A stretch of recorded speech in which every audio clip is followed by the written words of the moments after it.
We'll be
right back.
Yo, yo, yo. How we doing today, everybody? Good to see you. We are back for an afternoon of Dune. An after Dune, if you will. So, thank you for joining us. I would like to thank Funcom for sponsoring this watch along today. We are going to be doing a 2-hour showcase, and what's super cool about this showcase is it's focusing on exactly what I've talked about wanting to know more of, which is the mid and late game in Dune Awakening. Now, I was very impressed with the beginning of the game. When I started playing Dune, I was worried it was just a Conan Exiles reskin, to be honest. But it turns out that the game is actually pretty cool. There's lots of very unique mechanics in it. It very much is Dune fingerprinted, and in a way that was really enjoyable. The first dungeon kind of sold it on me completely. And yeah, I'm looking forward to it. So I'm completely sold on the early game. Building our little base, working through the tiers, doing the dungeons, the trials, like that's cool. I know nothing about what comes after that. The only thing I know of is that I've heard that there's like this end game PvP system, and it's a little rough. So I'm interested to hear like where we are now, and kind of also their view on it will be very good too. Kind of seeing where they're coming from with their decision. So hopefully we'll get into that today.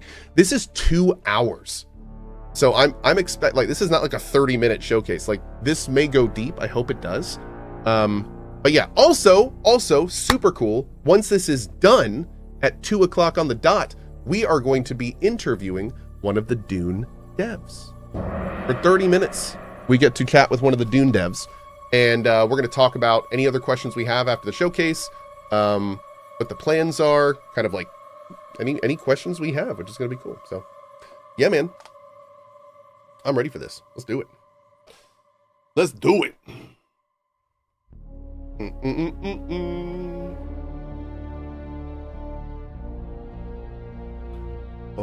I wonder if we'll be able to have thralls like in Conan.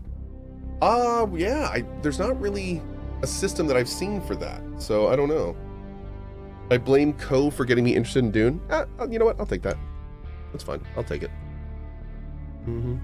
Good show. Trash Hunter, thank you for that 5-bomb, dude. I appreciate it.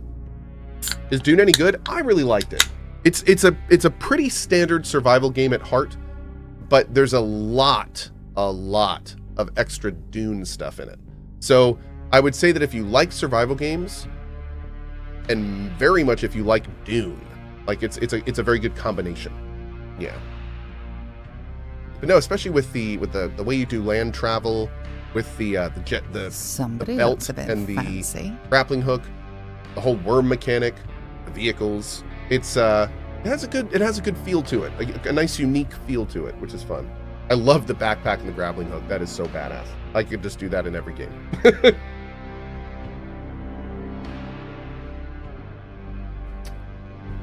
Also, a lot of base QOL. I really appreciate the amount of base building QOL is in this game. It makes me want to like really get into that system more and see how far it can go. When systems like that have all of those little things, it very much means a big deal. That little stuff adds up quickly, for sure.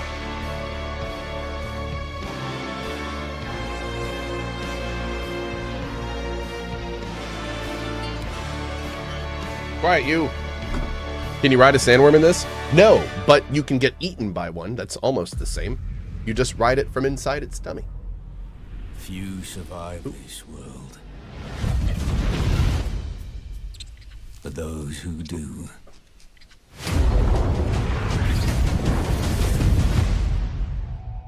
awaken.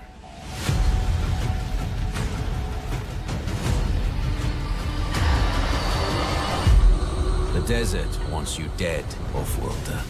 If the sands don't take you, the storms will swallow you whole.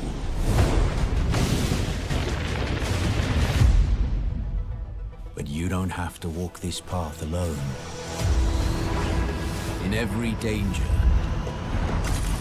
there is opportunity. The foundation of something greater. Hey, that's like my house. A power waiting to be harnessed. Desert power. Some claim to rule this planet. But Arrakis is yours to explore. To fight for. To conquer.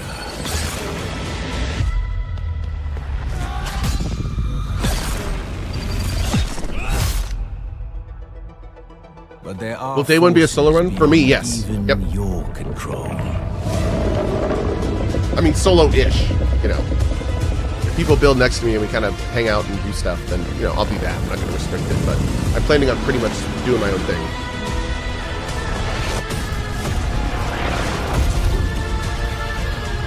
Master Arrakis. And it will open your mind. Good music. This is your path to awakening.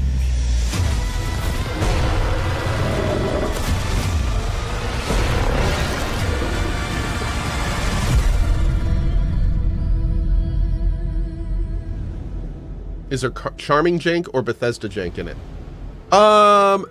Combination. There are some parts of this game that are rock solid and really cool. And there are also some parts of the game that are a bit janky. The combat system and some of the animation connecting stuff. But they were working on that directly. I can't believe I'm going to say for release. Last developer live stream before our head start. It wasn't terrible, it just was noticeable. Of Dune Awakening. I'm Natasha Rösli. I have the honor to be your host for today. And I think I'm not the only one when I say I'm so excited for you to experience what our teams have been working Natasha's on awesome. For the past years. So some of you have gotten a taste of what the game feels and looks like during the beta weekend. But today we go beyond the beta and show you a glimpse of mid and end game of Dune Awakening. We have first a little segment where we talk beta and combat. We then have live gameplay of Haga Basin and also social hubs.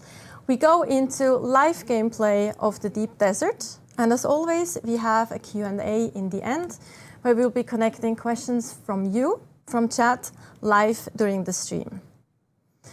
But before we dive into all of that, let's watch a brand new video.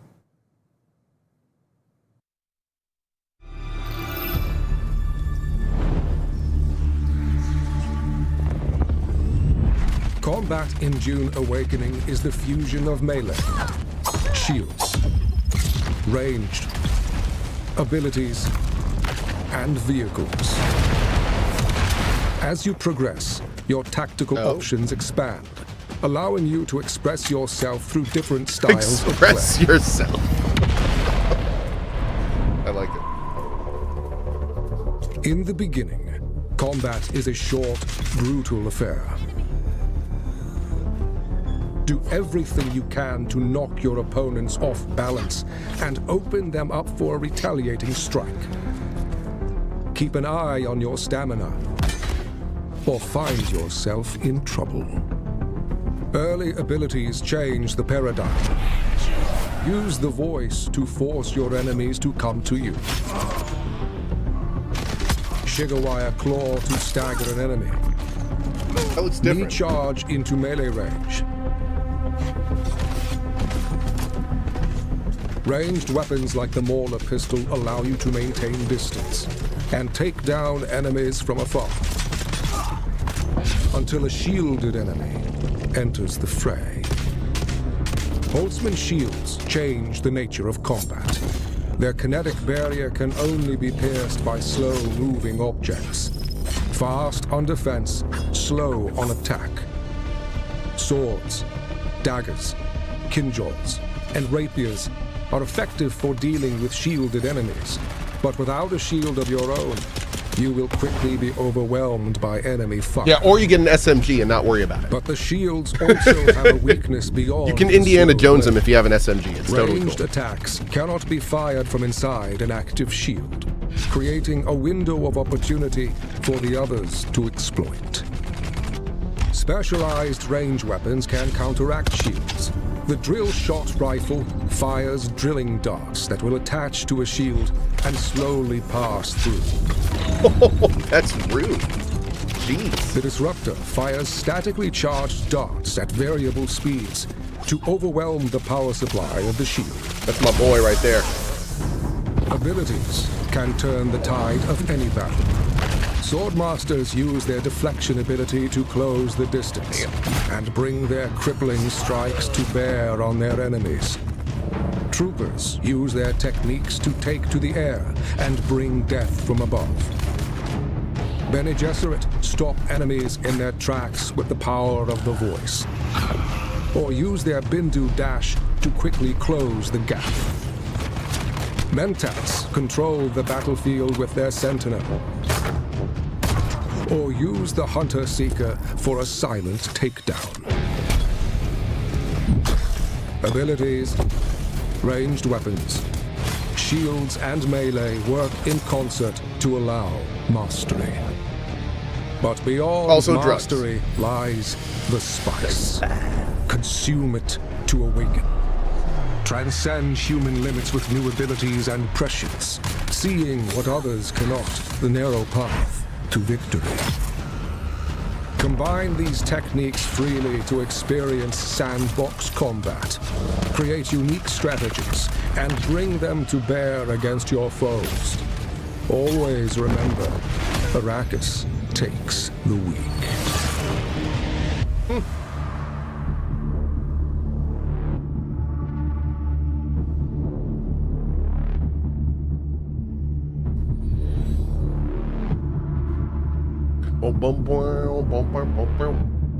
Planetologist not mentioned? Oh. And we are back and diving straight into our first segment, showing you mid-game in the Haga Basin towards end-game as well. But first, let's of course introduce our guests for today. Here on this side, we did let him out of the doghouse. We have Joel Bylos, aka Chris Knife, our creative director. Joel, do you want to introduce yourself quickly? Hi everybody. My name is, I have to admit it, Joel Bylos this time.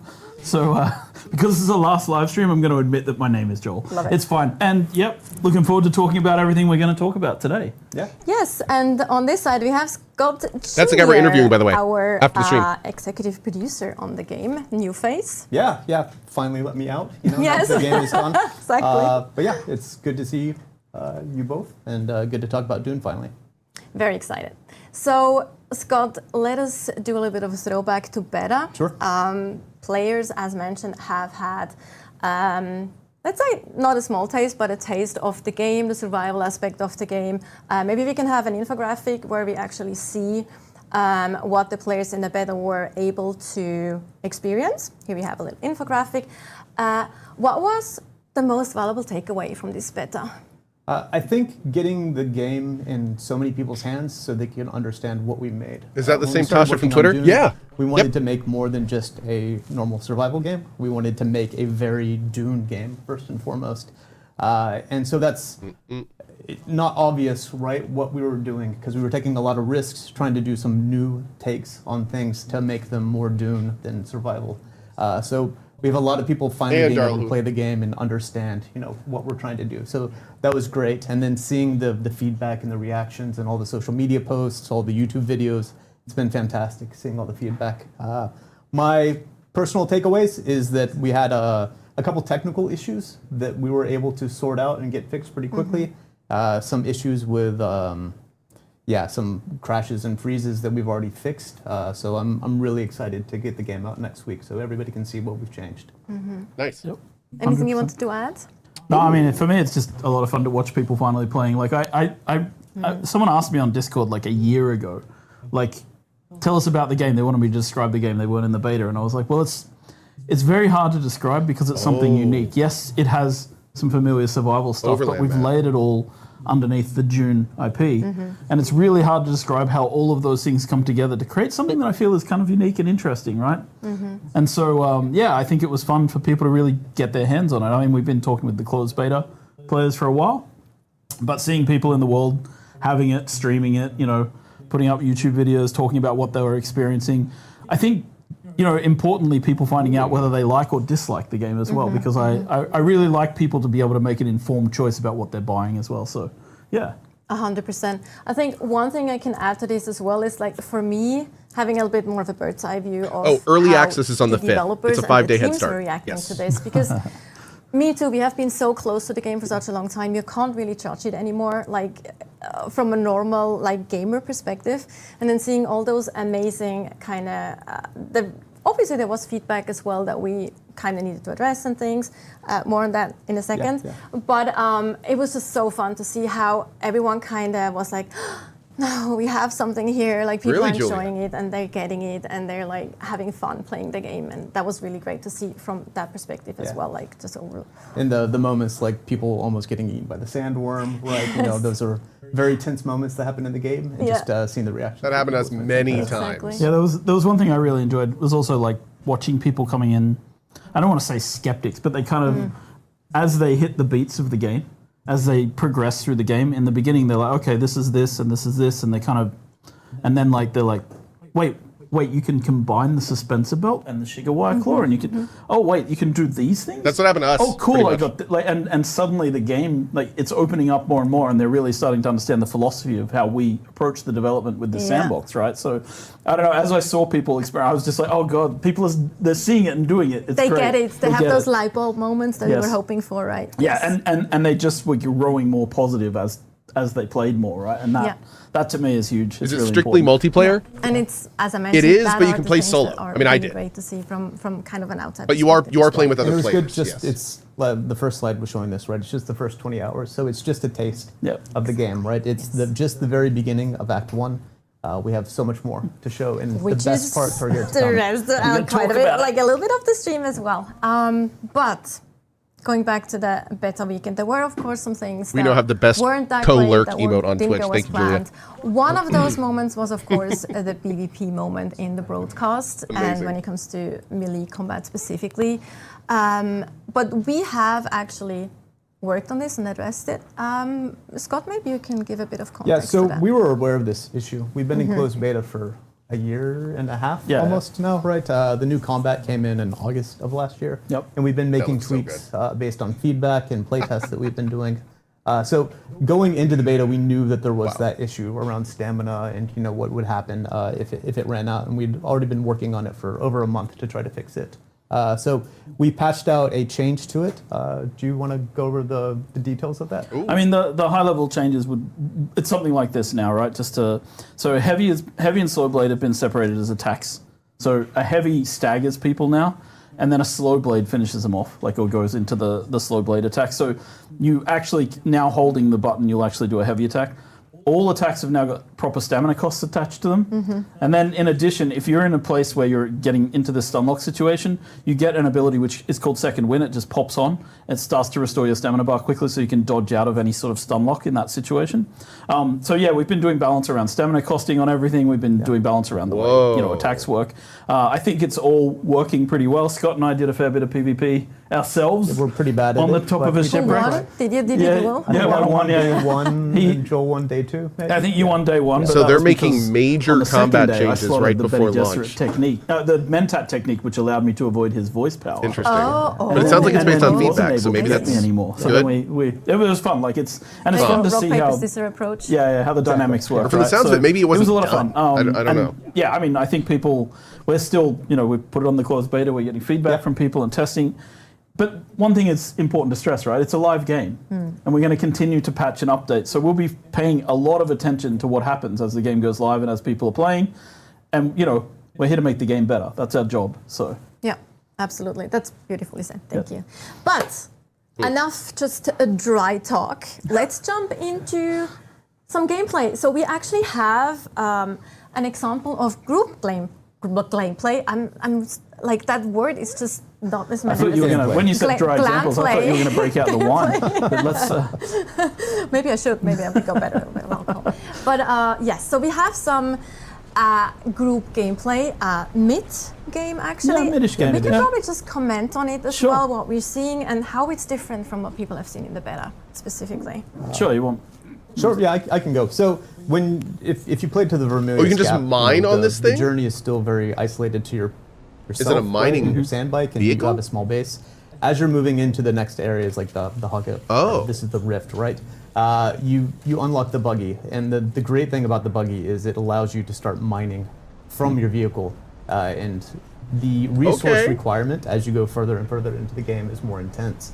But the buggy and other systems like that allow you to increase your harvest rate also. Yep. And this is a Time to get fantastic players part, to taxi right? to mine Moving spots? around, Oh, yeah. Going to the different 100%. resources, either switching yourself to the turret, or if you have a friend, having the friend man the mining laser, right? And then being able to harvest resources. Yeah, the buggy's a multi-seat vehicle, right? So when you get to the mid-game, it's good to start crafting that, right? And then you can get out there and you can harvest. It has a huge inventory space as well, compared to like the sand bike or what the players can carry. Our philosophy of design with the game, like I've seen people asking for more inventory space on their character, but our philosophy of design for the game was that you build vehicles and they become your inventory space. You can see how big this is and how much volume it can hold. So the buggy really is like your mining vehicle of choice as you get into the mid-game. And if you're playing with friends, someone's on the turret, someone's in the driver's seat, you can have a friend in the passenger seat as well. You can bring multiple people, but you can also just like do this alone. Please jump tell me I can between switch seats in the vehicle. I think if you hold in down the F, interaction you can. menu, Yeah, just there's a select I radio want to menu. drive now, I want to sit in the turret seat and mine. Yeah. But I want to talk a little bit about this location because we're in this place called the Hagar Rift. And as you can see, it's this dark, gloomy, it's basically a geological ditch. And Herbert talked about this in the book. He talked about the folk of Pan and Graben. And this Graben are these big ditches, these big chasms that you have on Dune, on Arrakis. And in here, it's like the sunlight doesn't really penetrate to the bottom. And down here, there's been this ongoing war of attrition between the Atreides and the Harkonnen over this shipwreck, which is central to this area. And then as you come up out of the Hagar Rift, you come back into these other areas of the map. And it's like, it's a different style and tone to the desert. And I know people have been concerned, or at least been worried that like everything's one biome. But as you go down into the Rift, you feel it's a very different place. And shout out to our world director, Jeff, like one of his big key points about the world was making sure that we had a lot of verticality. And I think Hagar Rift is like an absolutely perfect example of how you can just keep going down and down through these galleries, and there's bases built up through the entire side of it. It's just this really fun place to be. It's like, make it deeper, make it deeper. Exactly. I remember he Cool. mentioned that. And this is where all the lights come into play. So headlights on vehicles, personal lights on players come in. At this point, this is where you start bringing things, and yeah, it's fun. And it's so huge because when you fly in No, real time, I it's agree like with the weight it's thing. I like hope they add more wide weight to the and- vehicles. yeah, It's really weird easy seeing the to whole put vehicle that just way. pop up when it goes over the rocks. music, Like the it needs setting, needs more of the a weight atmosphere and when you're suspension down, system. Right, you've been in the harsh desert and the Vermio Scap. One little like, rock the shouldn't be bright popping it lights, up like 3 on you feet. the entire time, going like from shadow to shadow. It's not a deal breaker, but I mean, preserve it water. does look a little When you weird. get down there, like the music team's done a very good job of just Little setting the janky. atmosphere. Feels almost cool. Is when that you're- it? when you're It's down moon there. That's our gravity, base there in we the go. distance there too. Yeah, I think yeah. where we're heading. So you can see the wreckage of like the wall. You can see that's a deserter base. Like Dude, that because is of the cool. war of attrition that's been happening here, some of the Atreides and Harkonnen have deserted, and they've set up little camps around here, and they create like they're obviously hazardous. Is that player But now we're made? coming to a base that we created for this, and this is the Yo. Atreides base building set. Yeah. And this kind of, I think this is a woo. woo. woo. This is a great example of what you can do outside of the square blocks that everybody was seeing in beta because they only had access to the first couple of sets. Yeah, and what's Okay. important as you get into the Okay. mid-game, you start building up your infrastructure, and that's just as important as your equipment or your vehicles. So even if you lose a vehicle, right, like you make your buggy and you get unlucky enough to get eaten by a sandworm, like the infrastructure will allow you to get back on your feet way quicker than that first. Can we stop for a second and show a pro tip here? I yeah. really want to pro tip something. So can someone Absolutely. go and use a chest? Yes. Oh, you want to mention my favorite thing? So if you go to the wait, is that a chest? Yeah. Okay. Yeah. Go to. So if you're in a chest in the game and you have a vehicle anywhere on your land claim, you can go to the top of the inventory on the left there where it says backpack. Where it says backpack on the left-hand side. Left side. Whoever's driving. Up there. up Yep. there, And yeah. click the Yes. drop down, and you can select the vehicle storage. This is a massive quality of life for getting things in and out of your vehicles. Yes. Because we see that we know it's a little bit hidden. Okay, It's not that's cool. the easiest That's thing really to find. cool. But I like once you that. know about this, That's it really ups nice. your quality of life in the game immensely. really because you can nice. just drive in with a buggy full of stuff, go into your base, click any chest, click on the storage drop down, and start taking things out of the back of that that vehicle. It's something that the beta tester suggested. I'm noticing isn't an it? oversight, like though. directly? Yes. Yeah. This was something Yep. people were asking for. They during the need to cause put beta. a quick When we deposit implemented in it, this, yeah. and I don't Another think there's quick thing deposit. that I mentioned before, You can only which is quick such a deposit when you're small looking at a quality of chest in the life physical world, not thing, in the but menu. we have that too. Is you don't have to empty They'll add your it. chest Trust before me. you can move They'll them. add it. Oh, exactly. This is like that's Yes. just a I have no complete doubt they'll add it. mind-blowing quality of life. I will. I'll tell them So after, it's yeah. So nice. Yeah. So the game works in these phases of like, in the beginning, you need a sand bike to get off walking around, right? Then you move to the phase where you want a buggy to help you to harvest and gather resources. And then you move to the phase where you want to start building your first ornithopter. And so we have an example of this here. And the vehicle building in the game is very cooperative, right? You can see that these different, we're now adding permissions to allow people to help us to work on this ornithopter. So this, these guys are all in a group. And so people can cooperatively build. And of course, I think this is the medium, the assault ornithopter, as we call it. So it's the medium tier.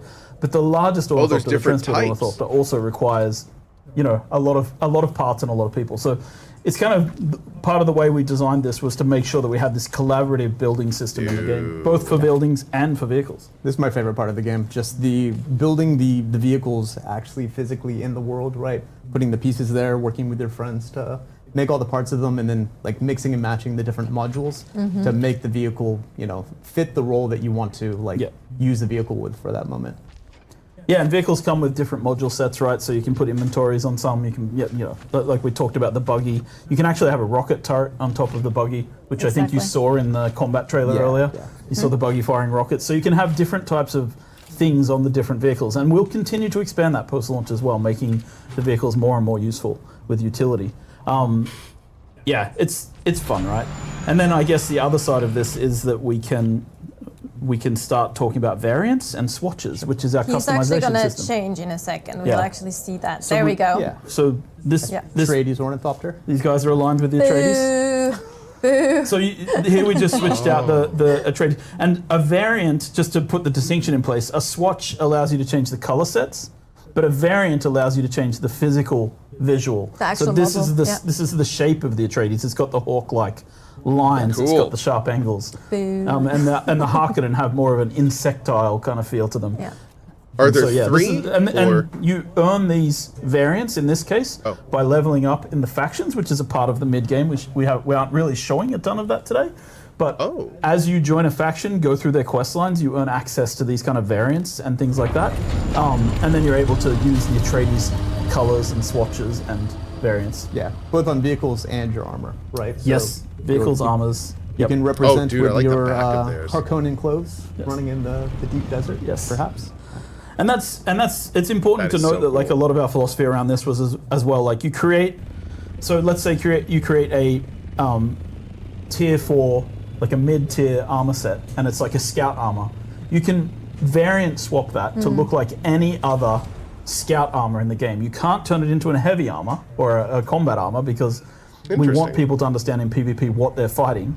But you can change it into any other visual of a scout armor, and it's the same with social clothing. It's the same with, obviously combat armor, and it's the same with still suits, Yeah. which I mentioned, which are kind of our 4 major armor types in the game. And as you mentioned, oh sorry. No, I was And just that's going to say social medium, social scout, combat, and Still suits. Still suits. Yeah. Yeah. And what they're showing right now is the Vulture mode and Yes. the ornithopters. So Sorry. ornithopters are great, right? Because you have your helicopter mode where you can move in all directions. You can switch to the Vulture mode, and then it's more of like a glider where you're going up and down to gain dude, speed. that is awesome. Yep. Okay. Yeah, so- Basically a airplane mode and a helicopter mode, so to speak. Yeah, right? Sort of. it's like a hover mode and a glide Yeah. mode, right? Yeah. And the vulture mode allows you to be more maneuverable. You see that they have a boost module. Actually, this is fun. Like when you get to too high an altitude, you start increasing your fuel consumption, which prevents people from going too high in the game. Also good to know for people who want to stay, close to the ground. Yeah, and now we're flying through an area of the map known as the Shield Wall, which is on the para-northern side of the Hagar Yeah. Basin. We can talk about the para-directions at some point, because that's always awkward and weird. But because para-north is really south in relative terms to the map. But this is these are rocky areas, so the sandworm is less of a threat up here, but the enemies are much harder, and the resources you gather up here are much more value, right, to what you're doing. So these are areas where you harvest. And the yeah. first time you're coming here, you don't actually have an ornithopter. More than likely, Yes. you don't, right? So Yes. then you're having to make the choice of Do you bring your buggy here, which is really high, really hard to get to, or do you go with your sand bike and try to climb up the wall? So it's ultimately it's about choice, how you go to each of the biomes, and then which vehicles you bring, right, which enable different mechanics based on the one you want. Yeah, and like this area we're in now is known as the Uldum as well, and the Uldum has a little more plant growth and a little more greenery, and that's because the Uldum is an area where Please fight. they were doing Please experiments fight. Shoot him. some of the Get him. land, and we won't talk too much about it, but yeah, we're gonna fly over. I guess this is our second base on the shield wall. Yeah, so this is the Lots of guild shields. base. So this is further into the game. People have progressed a bit. They're probably so we divide the game into 4 phases: survive, protect, expand, and control. So this would be here. You're either on the expand or the control part of the game. The sort of last 2 phases, right? So you've got a bigger guild. You're working with a larger group of people potentially. You can still play the game solo at this point. Everything just takes a little longer and is a little harder to do on your own, right? And that's you can still do it. You can craft these ornithopters. There's no problem. But we encourage people to play together and work together in a multiplayer game. And we're showing off some building sets we've never shown before. Yes. I was going to say, Yes. this looks really Twitch good. drops. These are Yes, Twitch drops. Yeah. exactly. So the one this is actually that one's Jome building set, but those round windows and the ceiling pieces, pretty much everything that's more metal than white stone, those are actually going to be Twitch drops that you will get. So they kind of expand on the existing Jome tier set, which I love them. I think they're very cool. Yeah. They're really cool looking. Yeah, Hell you yeah, can man, see that looks great. what we'd expect That a looks guild base awesome. to look like, right? Lots of production going on. I love.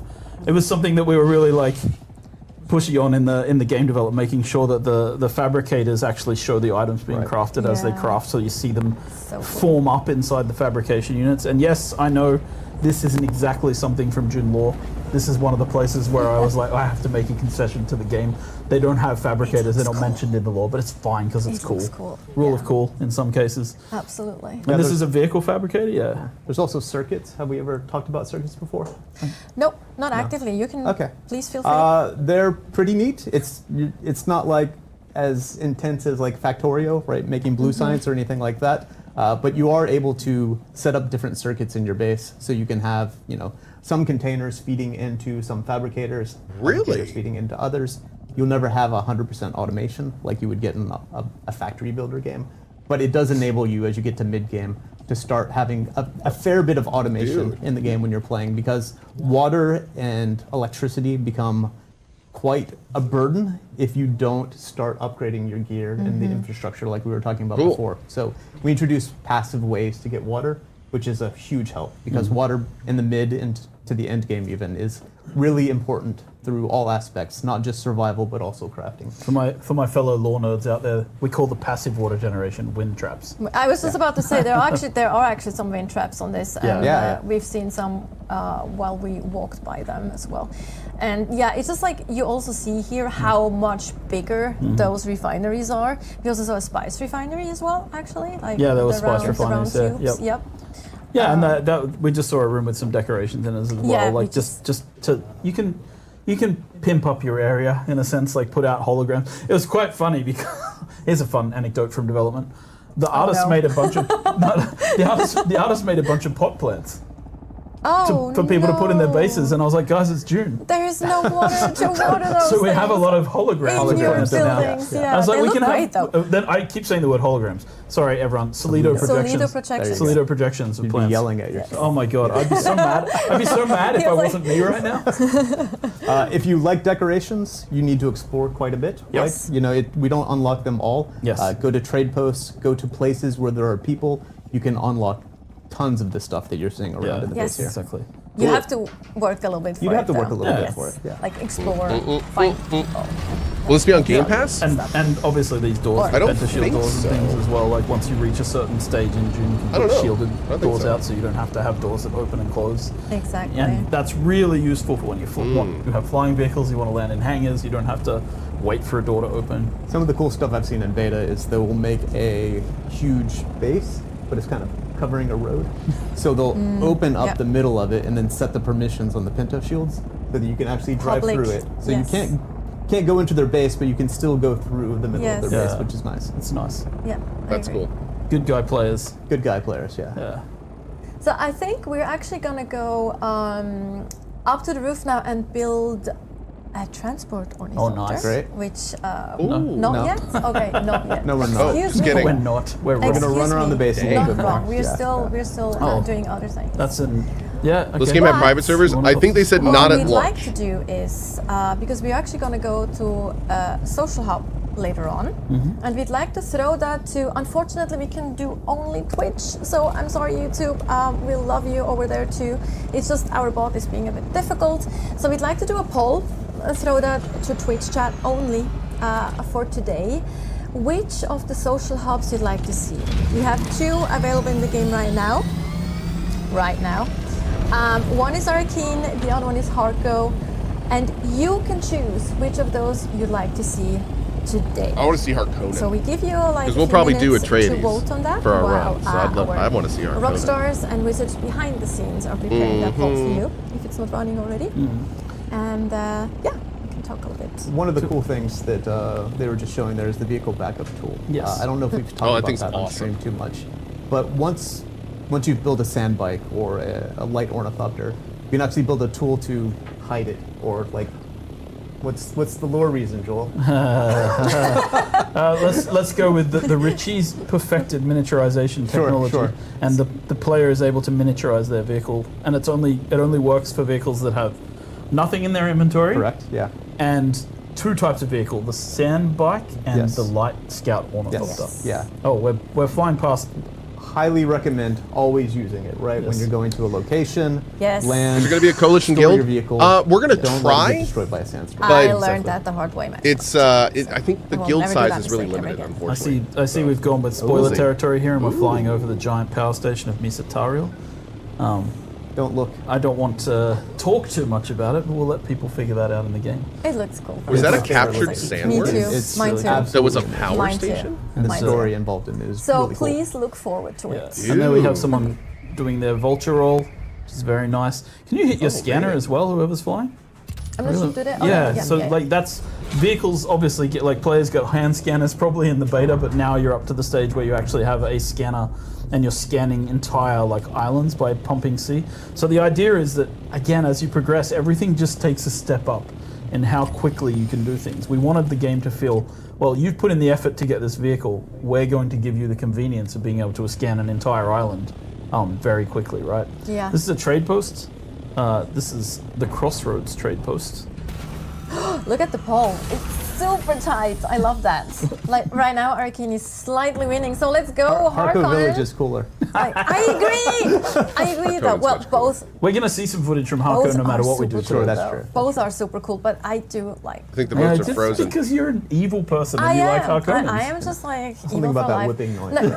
No, you know the fun part is I always try to go evil in like games where you have a choice, and then I end up course. good anyway. Yeah, like, because bad you for can't the- bring yourself to do Feel it. bad for those No. characters. So- I have no idea So what she's these are the talking about. pilots. They were disabled No in the clue. beta. You may have met one at the first trade Totally post if you're unrelatable. playing. and we're going to Arcane, by the way. We're going to won. Arcane? Yes. All right. Okay, It's fine. so we're gonna go and visit Arakeen. All right, that's cool. The pilot only takes cash, so you can't have credit. You have to have cash. So we're heading to Arakeen. She doesn't use it on sunscreen, that's for sure, because she was really sunburned. Like, so let's just get that out there. Yes. But yeah, you need to have the cash on you as Yeah. well. One of the features in the game that we haven't really spoken about too much. I mean, well, we have a bit. We've spoken, but I don't think people picked it up in the beta. Oh, here we go. Well, I'll let us arrive because this is cool.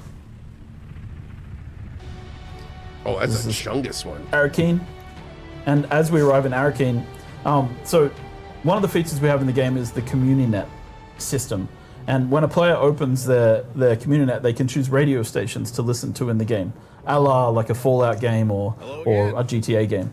And this guy, Finno Gary, he runs this trash shop, but he actually has a show on the Atreides radio. And if you listen to the show, it's his daughter talking about their adventures on how they got all this salvage that shows up.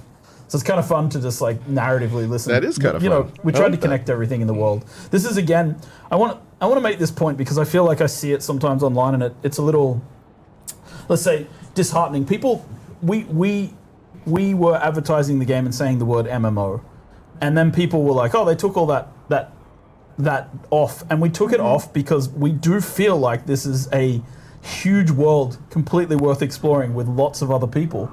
but it's not an MMORPG, Yeah. and people were getting confused by that. Yeah. So we took it down. But I think it's clear when you look at places like our social hubs, our exchange system, our banking system, that we have a lot of elements from those style of games here, right? So yeah, we're looking at the exchange right now. Players can post things on the exchange, and this is the banker. Would you like to dip One of the great things here is you can actually store items and credits, right? So say you're going to take a long vacation, you're worried about your Dumpers? base getting destroyed for some reason, you can actually fly to Arrakeen and dump a bunch of stuff in here. Which getting I those think the thing thumpers is, for? like, one of the great things here is his mustache. Sure, Yeah, that's also Expecting it to fantastic. come in on the mustache. I mean, we've all seen the Fantastic mustache. You also pay taxes here. Yes. Like, because Yeah. you need to, like, for the bigger Gotta keep your sub shields fees, you up. actually need to make sure you have your taxes paid to the and this is where you pay. This is the Emperor? imperial consulate, as we call it. Yeah. This is where you go to pay your taxes to the Imperium. So the first Hey, that sub guy's a fee lot console that you faster. place on Arrakis, the basic one that you place in the starting area, you don't Wow. have any taxes to pay on that. But once you get a bit further into the game, and you start building bigger bases, you pay taxes. You again. Once you start expanding that land claim, which you do through these land claim extenders, you start paying more tax. So the idea is that the larger guilds have more members, who are more capable of, like, achieving things in the game, they have a higher tax Hey, rate chat, you know what because they're sucks? building out larger spaces. And that's our way of making it fair for people who only play solo Taxes. as well, like, so they don't have as much tax to pay. The other Yeah, important thing that about just the kinda cities sucks. is that's where you really progress through the faction storylines, right? So here's where you're going to come and officially join the Atreides or join the Harkonnens and, Yep. start I feel like they vying kind for of the land's screw me rent enough in system real and life. getting I don't like the idea of them involved in the also screwing politics me in of my the entire games. world. That's And like this too is real. where the advanced trainers are as well. Yeah. For people who want to progress past the basic level of training in their particular chosen classes. Except for Derek. Oh, Derek, the planetologist, he's everywhere. He's just traveling around. He's everywhere. He's a wandering mentor. You can find him uh, anywhere. Yeah, he's here. He's there. He's everywhere. Derek Shinar. Okay, no, enough. Sorry. No, but you have contracts here, of course, as well, Yes, and contracts, specific yeah. vendors, so they have a lot of things to sell as well. Yes, and the main story brings you to these locations as well. Are we gonna get to see the So special now we overlay map? actually get a glimpse at the overlap. Here we Yes. go. So you can use This the wasn't in the pilots beta. the trade post I wanna to see fly this. to the hubs like we showed, and you use those same pilots to get back. But once you have your own ornithopter, you can just fly to the edge of the Hagar Basin map, and you'll get a prompt asking you if you'd like to go to the overland map. And this is the overland map. And this is, again, one of the things that I think kind of breaks us away from your standard survival game. This is where we have to, I think this is where you go to reach the deep desert. This is where you go to reach several of the story maps. Right now we've landed on a fuel deposit. We're just picking up a bit of fuel, refueling our ornithopter on there. We're able to expand here for a long time, and this is kind of part of what, again, we wanted to do to make this a coherent universe, right? And make Dune feel like something that, we're going to be working on and adding to for a long time. So post-launch, there will be new locations that show up here. Yes. We'll have I like events this feature, that have locations here but I'd for also short like it to be a durations, right, lot prettier to shake look at. things up. And This is like this is very eventually when we drab. release huge I feel like this content, could have been a lot drops, more interesting. They'll be accessible through the overland Through map. the overland map, yeah. Exactly. One other thing that you can find Like it in feels the like it's overlap missing map, which also something, goes into right? the story, that we really would like to talk a little bit more about, because we haven't really. Also, as you how far can you mentioned, zoom out? It takes a while to also get the story going, so people during the beta weekend haven't actually later? seen Maybe. Right. much of Yeah. that. So via the overlap map, you can also access some of these story dungeons, and we actually do have some footage of one of Drab those is kind of the dungeons that aesthetic of await Dune. you, Oh, not wrong. and Joel and Not Scott wrong. can probably give a little bit Yeah. of context what we're seeing. Part of Act 2. So here we're not going to spoil too much of the story, but Nope, this nope, is kind of the theme of Act 2, right? You've moved from a survivor doing the trials, now you're getting involved in the politics. Look, the kitten is back. Yeah, so there's a lot more interaction with NPCs, dialogue, Seems that the there's a lot more Watch must have cinematics, some new blood. and a lot of locations outside the Haga Basin that you'll be going to. Wealthiest One of my favorite characters too. Yeah, I love her. Everyone does. Alara of seems Silence. fun. Yeah, we didn't mention the Cone of Silence, but you're inside the Cone of Silence here, and the game actually dampens all the sound outside of it when you enter.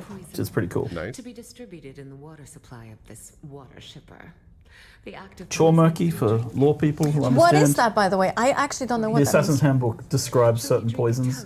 Chormurky is poison in the drink. That's actually something I didn't know. Like, I was wondering about that earlier. Like, I didn't know what that term is. So you see we have a dialogue system in the game where you can make choices based on several of the things that you've done in the game as well. Your background at the start has some payoff here.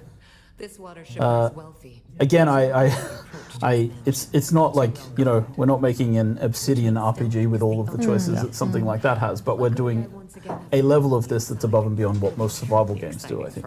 And you will be interacting with some Dune characters that people Well, look are at her familiar last with. name. Yeah, Dune yeah. fans probably recognize already that last name. Yep. All right, so we're skipping ahead here. We've jumped to the part of the mission where you're heading towards the water shipper's mansion, which is in the Imperial Basin just outside of Arakeen. The player is being sent there to assassinate and poison this water shipper on behalf of Alara Tuek. And so we come to this new level on the Overland map. Yeah, so your job is to infiltrate, Yes. right? Yeah, she's talking and explaining the mission, but I can't hear it, so I'm just...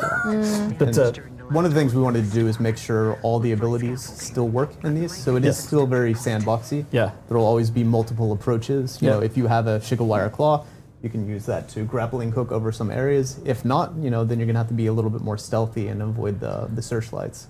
Yeah, exactly. It's one of those things where our philosophy is like we give people all these tools, but it's a sandbox. Play the way you want to play. Like here, it's we have to find a guy called Yargan, who's her contact. He's supposed to be waiting for you by one of the storage sheds. And so like it's like we're quite nice to people. You might get spotted, but you can escape the lights quickly. Yeah. That's the one we found here. You can read the dialogue here. It's fun. One of those ones. And again, depending on your background, they actually get different choices to to the dialogue. Character creation is important. Why don't we just have this Yeah. conversation in that spotlight over there? Gamer This stealth. guy's pretty he's a much. grumpy I guy. agreed to help Alara with this. It was because her old man got me out of a few scrapes back in the day. But if you get caught, we ain't met. Especially when he talks about the place. Got it? You'll appreciate this option. Good. Then ask you. It's like, so which background? Guarded like a princess's virtue. Which background do you have to get that option though? That one's for Well. everyone for free. It's for everyone, that's for free. Okay, there you go. I love that we have it in a video too. You listen, smart ass. But there's so many little Easter eggs and fun things that you also wrote, like especially also for like weapon descriptions weapon and descriptions, things. item Super descriptions. fun. Like everything's connected. Like for those of you who do like lore and who know Dune lore as well, you will find a lot of connections. But also for the ones who don't, It's been a while. Yeah. it's super fun to just. Follow the path. He's also Find explaining things. the different ways that you can approach this quest right now. So he's sort of explaining to you, there's like two paths that you can take. Like you don't have to go this way, you don't have to go that way. Here's how you can get in, there's how you can get in, right? So as a player, you can approach this, again, in kind of that sandbox approach. It's like, again, I don't want to oversell it. It's not an immersive sim where you have Yeah, like the Dishonored level, Yeah. but you can definitely find alternate paths into the mansion to achieve your mission. And I think that like a shout out to the story content team with Bernard and the boys, as I call them. They've done a great job with these, setting them up. And here's what Scott was talking about, where I've set the game up in this way. I'm a Bene Gesserit. I'm just going to stun this guy, and then I'll be able to walk past him, and he won't even notice me. He won't call up. He won't call the guards because he doesn't see me, right? And so you can use your abilities, your skills that you've picked up in the game to just pass through these areas, and yeah, it's kind of fun, right? And we just Dishonored wanted to show mentioned? that You know we it. have more than just the basic survival game. There's way more going on here. Yeah, especially like I think it takes about if you let's assume you ignore everything else because there's a lot of choices for you how you want to approach Dune Awakening and what there's to do. But let's assume you're only going for the main story and like those cinematics and things. So it takes you. I did talk to Niels about it as well. It takes about 30 hours until the story really gets going. Yeah, if you're playing by yourself, just Yes. experiencing Yeah. all the survival elements and going at it alone. Yeah, probably Yeah. 30 hours It's- to get to part 2. Yeah, it's deliberately like. I'm not defensive about Act 1, but the first part of the game is deliberately somewhat light, just to give people that like learn the world, acclimatize yourself, like follow up on the Fremen. You have the Fremen trials, and it's super interesting. And then we start introducing and layering the politics of the universe and more of this stuff, and more of your personal story, like what's going on, why are you the one being asked to do this, what's happening, right? And ultimately, it is a survival game first, right? Yes. So the player needs to learn how to survive in Arrakis, right? And it's a very harsh environment. There's a lot of mechanics to figure out, and then you have to make your way through there and figure out how to get outside of the Haga Basin right before you can experience more of the politics and intrigue that are going on. Somebody poisoned the water. And I really love that we hole. have, I mean, the beginning of the game is kind of story driven, right? You get context to where you, well, a little bit of context what's actually happening. You have 30 hours of politics and that talks to you and taxes. helps you at the beginning. And then as you mentioned, it goes more into learning the actual mechanics and the tutorialization of the game. And we give you time to get a bit acquainted with everything, or not everything, but a lot of the things, like the basic mechanics, and then we approach you again with the story a bit later on. And I really love that too. I love this guy, but we're cutting now because we're not going to spoil too much. I was going to say, spoilers, exactly. man. So obviously we don't want to show too much. There's more to this dungeon. What we're going to do now, though, is we're actually going to watch another video that's going to lead us into our next segment. So enjoy. Cool. Intense.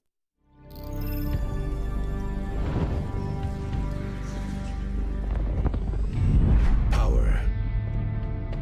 Given the right lever, you can move a planet. In Dune Awakening, your path to power leads you through the great houses. But only accomplished guilds may earn their place among the Atreides or Harkonnen. Swear your allegiance and contribute to their rise in desert power. The pledge is only the beginning. You have come far, and now it's time to take control of the Landsraad. The Landsraad is the council of great houses that make decisions that impact all the players on all the servers in your world. Your goal, and that of your guild, is to secure their votes so that your faction, the Harkonnen or Atreides, can take control. To secure their votes and sway them to your side, you must complete specific house requirements on the Landsraad board. Alone or together with your guild, your efforts can move the needle. Be the first to fulfill a house requirement to not only secure their vote, but also reap their many rewards. What? Whether you enjoy PvE or PvP, there are many paths to victory. Huh. If you prefer the relative safety of the shield wall, there are many activities that will not put you into direct conflict with other players, while still contributing to your faction's rise to power. It's a player base. That's cool. House Torvald wants you to eliminate sandflies. Rush in, or pick off the deserters one by one with your sniper rifle. House Rashis wants a delivery of ground cars. Join up with friends and build strongholds for large-scale production and deliver them safely to the House representative by ground or air. Large-scale production is costly and will require a lot of resources. To be able to craft certain high-tier items, you will also need the most sought-after resource of all. Spice. You can buy spice from spice merchants or on the player-run exchange. And it can even be found in smaller pockets behind the shield wall.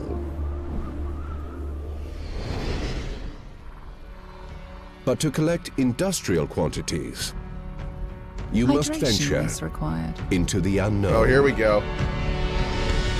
The deep desert beckons.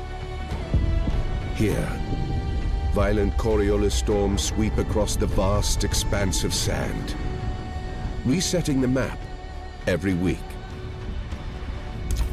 revealing new resources to mine and points of interests to explore. This ever-changing environment offers endless exploration, but also endless conflict.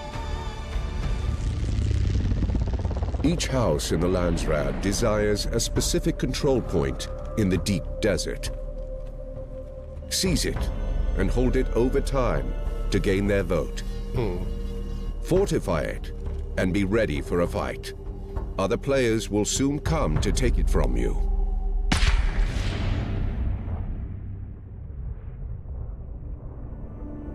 The deep desert is also home to frequent spice blows, offering large quantities of the precious melange. You need a lot of spice. Once you've located a spice blow, move your harvesters in place to collect. Just be ready to defend it with your life. That's cool.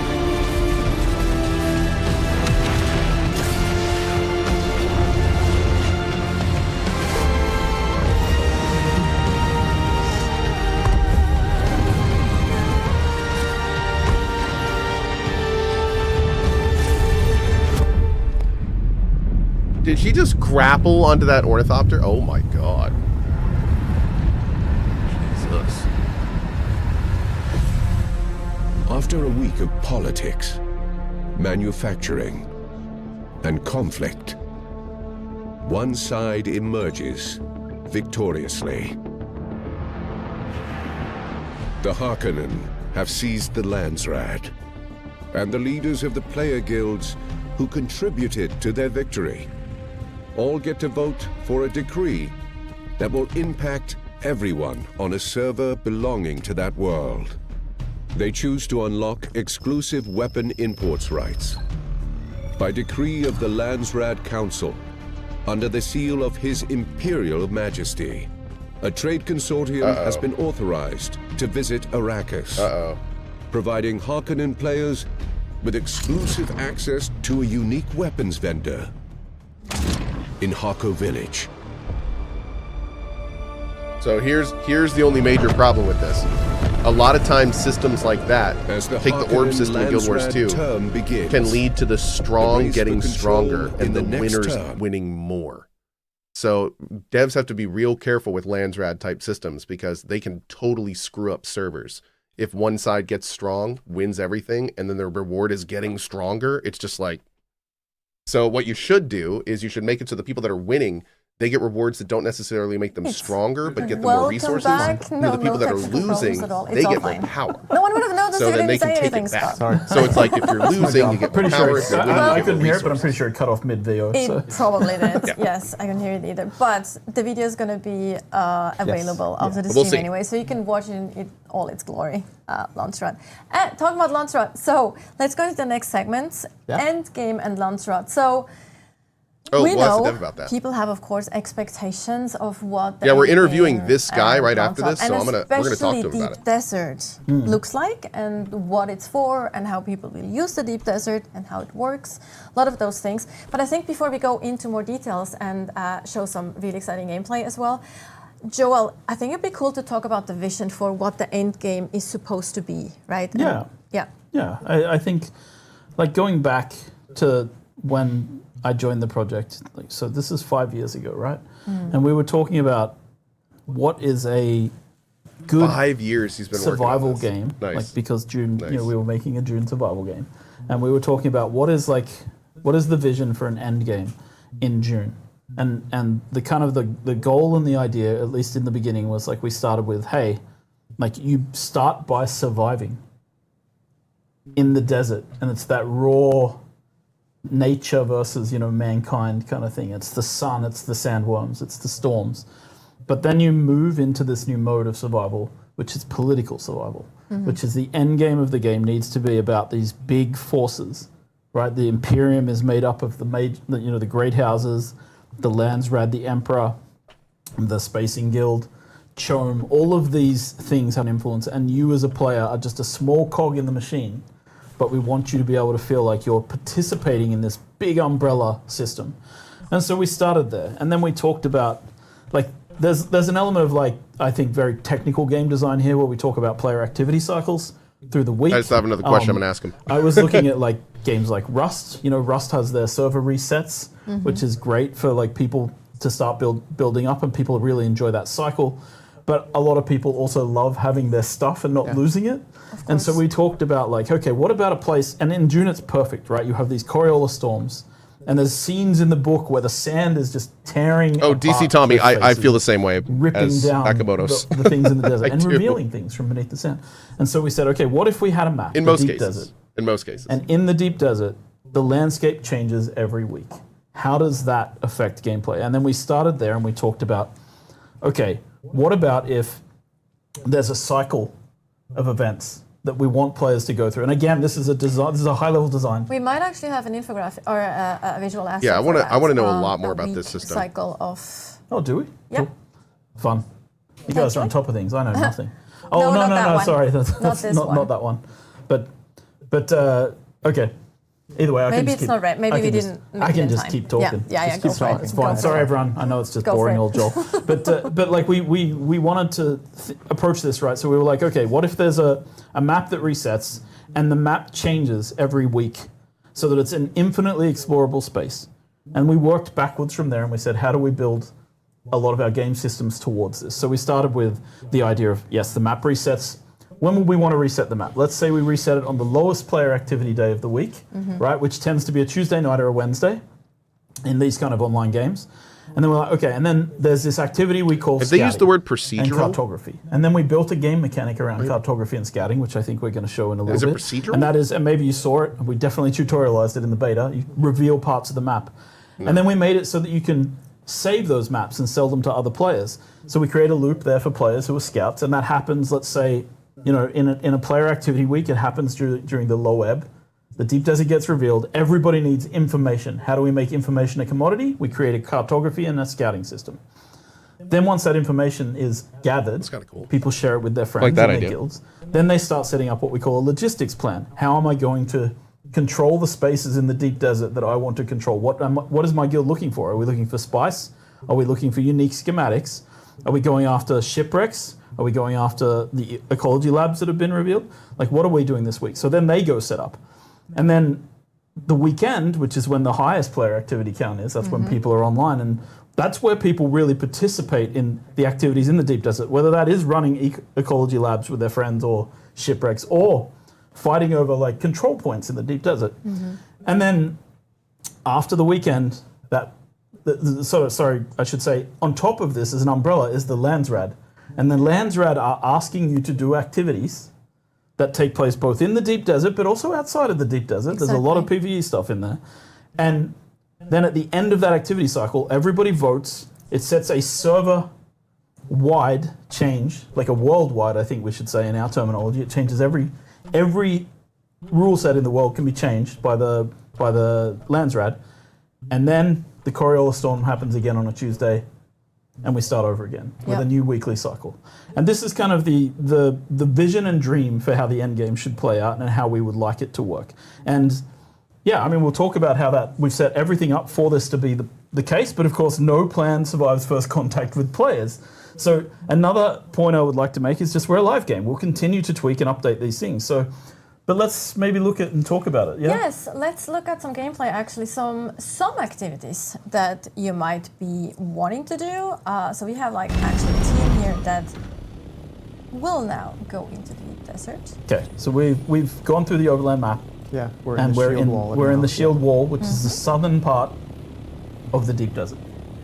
It's the PvE area. Correct. so to speak. Yeah. This So is the PvE it- space. It was important for us so that people that are scared of PvP or reluctant to get engaged with it, right, that they had a place in the deep desert that they could go to without, instantly getting killed as soon as you're coming through, like in warping in, right, gate camping or whatever from other games. And this is also where you set up your base of operations. Yes. The very first. Oh, they're area, building because it. the deep desert is gigantic. I was like, is that loading there's no really water here. slowly? Yes. And you need to have the logistics set up. Okay. And, like you can. I was like, you can what go is there by going yourself, on like, here? I fly there in beta. Like Maybe don't show away this, from people, guys. 'cause as we said, we're not great at PvP necessarily. People call it ratting. Yeah, right? ratting. People, you can go in and rat. Oh, I'm totally Rat right. raid. Absolutely. But just to point out one thing here, because these guys are using. So again, coming back to like how do we get towards this vision? We started with how do you build this is going to get wiped every week. How do we encourage people to build bases? Well, first of all, we created this blueprinting system. You bring the diagram of your base, you place it out, and you build it quickly, right?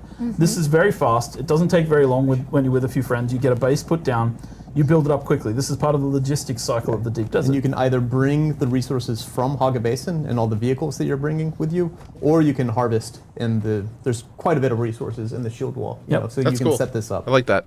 So this is what's happening here. We're building a forwarding base. Exactly. I was going to say that this is obviously a forwarding base because it is kind of very boxy again compared to like the actual home bases that we saw earlier. Because this is all about efficiency, right? Yes. And like fitting your the storages and the all the machines that you need. Now my brain just stopped working. Fabricators. Thank you. Yeah, and we made a change, or not a change. It's just the building costs are different in the Deep Desert, so it costs half as much to build everything. What I don't know why it Building says, could you costs ask are for a breaking build things all down. button? I Just think that because would we kind know of you're mess going up to the. be redoing this every week. I don't think they want that. There's going to be some loss, Yeah. right? So we're I think trying they to make it purposefully easy don't and want to build accessible all button. in the ways that we can, while still keeping the threat there. Yes. And the intensity, right? Yes. Yeah, I think that's it, right? Like the Deep Desert is a little bit about that tension as well, that feeling of like. Gonna be a lot of box We're building bases. here. Yep. It's the PVE area. I expect people to build their primary like weekly base in the PVE area, and then maybe set out some logistics bases so that they can do things like refining spice. And that's where it becomes an interesting kind of like we'll see how people play out these scenarios in the actual Deep Desert in the game. But this is kind of the expected behavior. This is what we hope people will do. And we've tried to build all the mechanics into place Because gamers do what we hope them to do. right? And that's been a large part of it. You also see Cohh building here. There's actually several people working on Yeah, this. everyone's working together, right? Yeah, And which is super nice. That's too. the guild focus as well. Like it is a Oh, man. multiplayer game. It's really important to make sure that people can play together and do things together. And I think the fun part in this game and this style of game is that it extends beyond like the traditional MMO experience of like we can fight things together. Right, and we can role play together, but you're not building things together, you're not crafting vehicles together, right? We have those options, which is nice. And it's just cool to see how quick you can use the blueprint system to get like a gigantic base, right? Yep. Even though it's utilitarian, right? But it does what it needs, and it's quite impressive. Yep. I know that people were also wondering that you won't be able to, copy your setup inside. So this is literally the blueprint is for the building itself. So everything inside. Correct. Yeah. Yep. Yeah. You still have to put the placeables in. So we're behind the shield wall. I think we've just left the base now, Yeah, we're actually and we're just showing a little bit of the PvE area here. So this as well. this is behind the shield wall, and then you come out into the Deep Desert, and this is like I think. Oh yeah, sorry. Behind the shield wall, there's also PVE elements here. This is the PVE space. Yeah. So there are things like shipwrecks that you can raid. There are like eco labs behind here. So there is a section of the Deep Desert. I know people are really worried about doing PvP. There's a whole section here. It's 24 kilometers long, where you can actually go and like do the PvE part. And we're about to see. Well, this will take a few seconds. We're actually survey. We're in the middle of the surveying survey. So now we're surveying the land in this section, and we'll see the segment reveal itself. And this is like Bird Lawyer, one we're of gonna the talk about PvE that in the segments interview. of the Deep Desert. Yep. And what you'll see here is that we've surveyed one square, and just to give some context, that's one of 81 squares within this map. So there are 81 of these squares. It's huge. Yeah. There We're are actually also seeing the sync chart that you mentioned earlier Yes. as well Yes. come into play. So now I don't know whose name it is, but whichever player it is crafting a. They have surveyed. Camille is Now they're going to crafting a craft survey, a sync chart. The sync They have crafted a sync chart of the Deep Desert. It tells you in the information which sector of the Deep Desert, who created it, how long ago it was created, so you understand whether the information's out of date or in date. They're going to share that sync chart with their friends. Yep. And then their friends, hopefully, will be able to switch camera perspective and see their friend apply the sync chart, That is which the saves plan. them having to Yes. explore. Yeah, So this is exactly. that cartography loop. You could go out with like a Oh. really quick ornithopter. Look at this. That's Yeah, I the love Deep the look Desert of this over one. there. Sure. To the left. But you can go out with like an exploration kit, right? That's Yeah. really fast. That Yes. You can go around. You don't have much harvesting abilities, right? And then Yeah. you scout the area, bring it back, And then your base can roll out with your transport ornithopters, your harvesters, exactly, crawlers. I like this comment in plan chat. is for today. This feels like it's going to be a hit or a bump. It doesn't necessarily have to be PvP. There's actually a lot of other things. Yeah, exactly. I expect people to in guilds to be figuring things out and how they're going to work together to do these things. But there's roles here, right? Like again, we try to there are really some build this game design with different roles decisions for in this different people game within that are a guilds. little Exactly. So concerning. the idea is, maybe I'm just a And, scout, and that's what I do because I hate. I'm looking going forward to into interviewing fights, him but afterwards because I go I out, want another I perspective bring back the on information. what they're Then thinking. with people some who of it. like building bases are planning like what our logistics are going to be and what we're going to be doing this week in the deep desert. What do we need to harvest? What do we need for our crafting? Are there uniques that we're looking for? Are there specific uniques? I think one of the really important points about the deep desert is that like the unique schematics, the Imperial permits, which maybe people saw, the purple ones, they're on a limited loot setup, so you don't get the same ones every week, and the layouts of the deep desert change. Here we see the trading system. The sync chart's been How long to traded. the interview? those About 50 schematics you minutes can at only 2 make a p.m. certain when this amount is of over. times. Yeah, and now we're going to consume the sync chart, and then we're going to open our map and see that the sector has been cleared, the same sector that was sync charted. So this is kind of cool. You can create copies of this and pass it off to your guild. You can create copies and sell them on the exchange to other players as well. Yes, and while now they're actually the building a transport transport ornithopter, we can actually quickly talk about the Curious Storm in combination with That the is map, so because big. we actually have a visual asset here that shows how they can look like on Yeah, the so map. we can talk about the rotation. So this is so let's see that we're going to see 3 weeks of Coriolis Storm changes to the map. So this is week 1. And then we move to, and you can see that there's like one eco lab, a shipwreck, and a cave there, right? And a small base, and some spice blows that have been marked. And then to the next week, the layout has changed. Where Same things tile. are is different. There's a control point now in the bottom left. There's an eco lab in a different place, and a shipwreck that's been uncovered. And there will be different And loot all different 81 all of them. sections And then we go one change more every week week. again. And now you can see that this is a bit larger. There's another control point. It's a different house control point now. Different spaces on the map. A couple of eco labs this time. 4 or 5 caves and the shipwreck. So you can sort of see how this changes and how this loot encourages exploration for people each week. And that's one tile. That's one section. One of 81st. One of 81. Yeah. But I will say we go. this: it's a very big desert with a lot of space. So there's not all the tiles are that populated each week. So people aren't like, oh, there's not 15 eco labs in every square, right? No. Like it's a more big sparse. barren place. And this is also like important because if we want people to fight over things, we actually need to draw them to the same places to fight Yes. over specific things in PvP. Yes. God, that's so So for chunky. the ones who actually do want the PvP, they have a place to go where they know there's probably other players there as well. Okay, so now we have a transport ornithopter. This is the largest flying vehicle that you can craft in the game. And this may be my favorite game mechanic because the transport I agree. ornithopter can pick things up. And I love it because it can pick up almost anything that is a vehicle, right, in the game. So One of the things you'll see in the mid game is like the buggy is really hard to get to places, right? Even though it mines. Yeah, they showed it transporting a slower harvester than you earlier. can ever possibly mine yourself. Yeah. But it's a pain, right, to get up on the shield wall or to get it out here. So a good tactic with the buggy though is to use it as storage and use the transport Yes, ornithopter to pick yeah. it up and carry it. Are we going to show an example of carrying? I guess we are. Yes, we Yeah, are, cool. because what we're actually I preparing did that with for a here corpse is in a KCD2. spice harvesting mission. So the team's going out to do some Yes, spice harvesting. Cool. so we're actually gonna Okay. pick up a Yeah. harvester. So now we're coming out into what I call the real deep desert, right? This is actually what you think of when you think of Arrakis from the movies, right? So this is we just got the nice tutorial pop up talking about the deep desert. Yes. So this is the timing. Arrakis that we know from the films. So Hagar Basin is like and it's taking a lot of the information that we have from the books and about like the different biomes and things and making it into a truly sort of interesting PvE experience.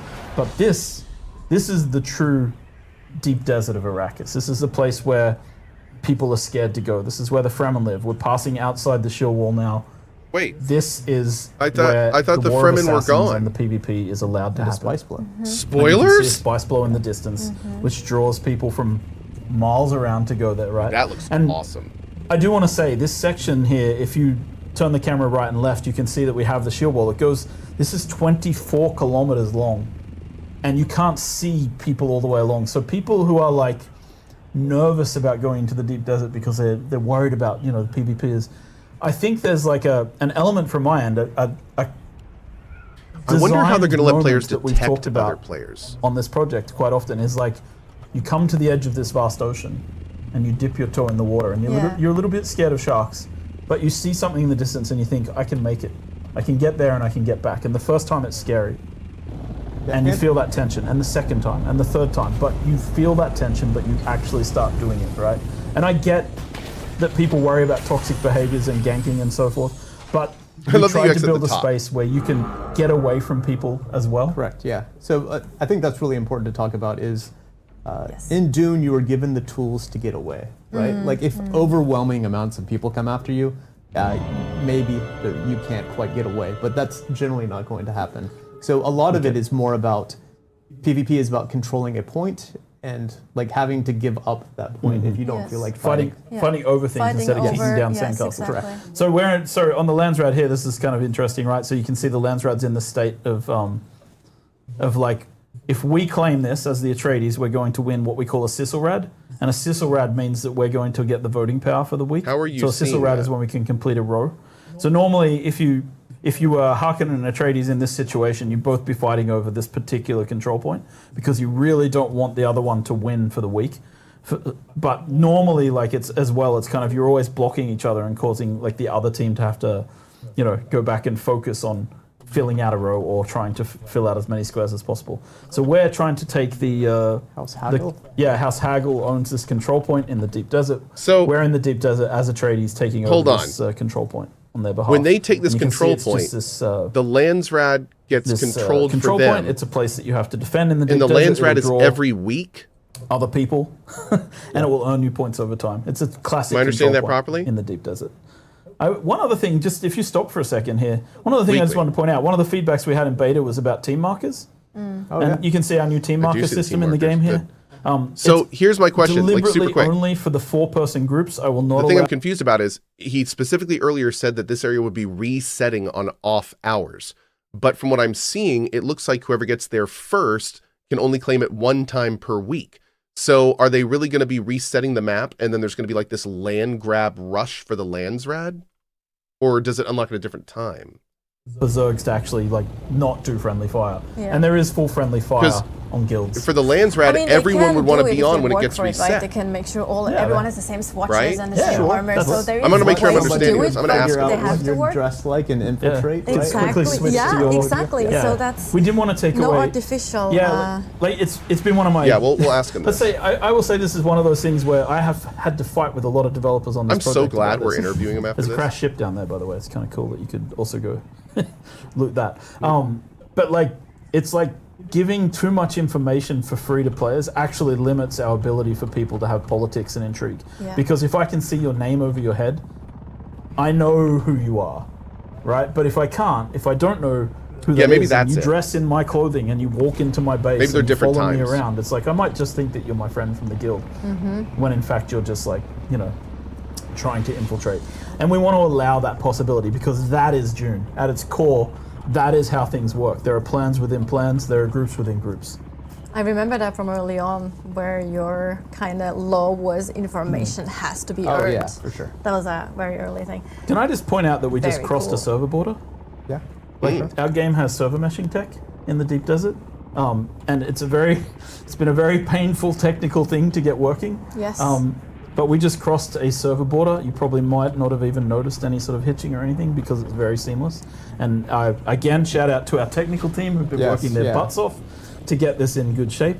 But we just crossed a server border from one server to another, and it's basically not visible, which is great. Yeah, what we call like authority transfer. Authority transfer between servers, So now we're picking up a Oh, random that's sand crawler cool. and Nice bringing system. it out to the spice harvesting field.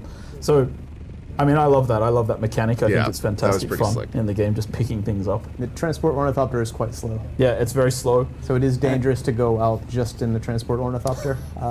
And you can, of course, sit in the harvester Yes, while being sure. transported, Yeah, which is really So fun too. You can also, Yes. I think the transport You can- has like 5 The seats real as well, question so is, there's- does the you can gun bring a whole turret little group in the with you. car work when you're holding it? Kidnap other enemy harvesters as Can well. you hold a which is also buggy super fun to do. and the turret But we is should gunning? talk about spice, because Yes. that's really ties the entire Adding that to the game questions. together, right? So Yeah. all the tier, the tier 6 or, We're gonna or get the the- last the- like, the set of real resources, answers here. Right. Everything requires spice to craft it. So your end-game gear, your end-game tools, Yep. end-game vehicles. Everything in game requires spice for crafting, essentially. And also, we mentioned the Landsrad. The Landsrad has always the center square of the Landsrad requires spice to win. It's important. The Sandcrawler is like, it's not the full harvesters that you've seen in the films. Those are owned by the big houses. Wait, is that a thumper? But as you can see here, Yeah. this is like a little raid event. We just placed a thumper on the sand. We have a guy on a bike. He's Exactly. riding around dropping thumpers. You should also hear it actually on Yeah. stream now. You hear Yeah. The thumpers are really important because sandworms roam the deep desert. They will be coming, and you need to be placing out thumpers to distract them away from that sandcrawler while it's harvesting spice. Okay. You want to keep it on the spice as long as possible, just like in the book.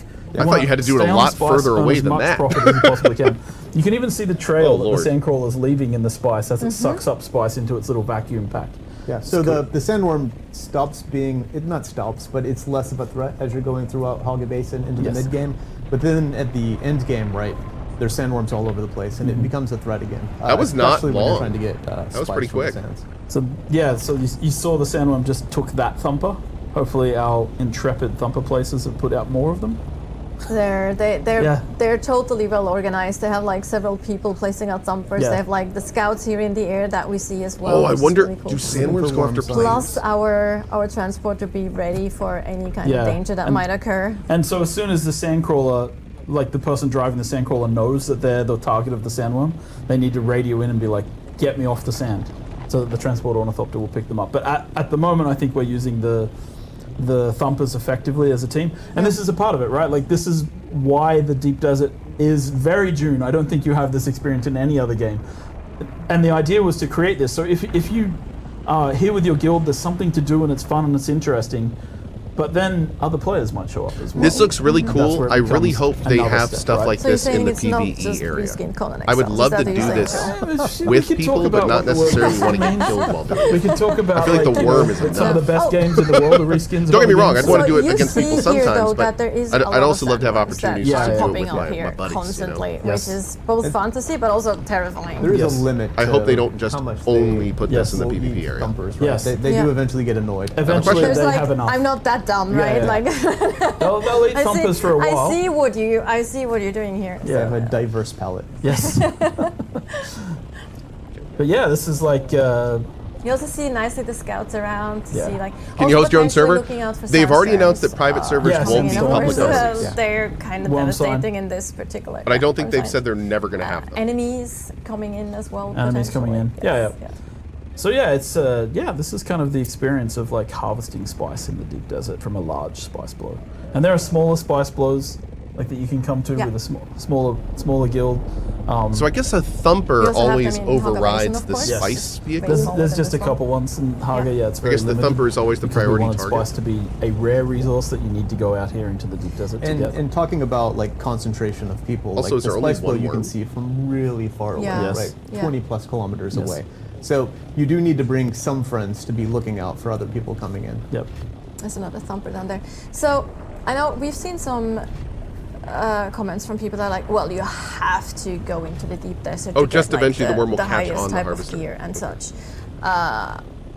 What That do is we? not true. We have the exchange. We just showed that before, right? So you can be somebody that is making something that a person on the exchange would want, right? That goes into the deep desert to get spice or to get, like some schematics. They can go to Arakeen or Hargo Village, post that, and then you can trade it on the exchange. Or you can meet up in person and trade with the Picking up the PvP. crawler. I think Oh, there oh. might have been some. We can't hear it though, but there might have been some rumblings and some indication that Yeah. We I think that they got worm sign big and they need threads. to move.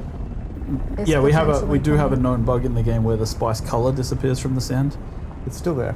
Yeah. But yeah, so it's happening. Well, oh, There he is. That's why they. And Yeah, there's the we can grandfather actually one. hear that. Yeah. that's Shy. It was great seeing the little sandworm. Yeah, the right little by tiny big one on the side. You can see the scale. Little baby like getting into the action there. I kind of want to be in the ring middle of that ones. when this happens at least once.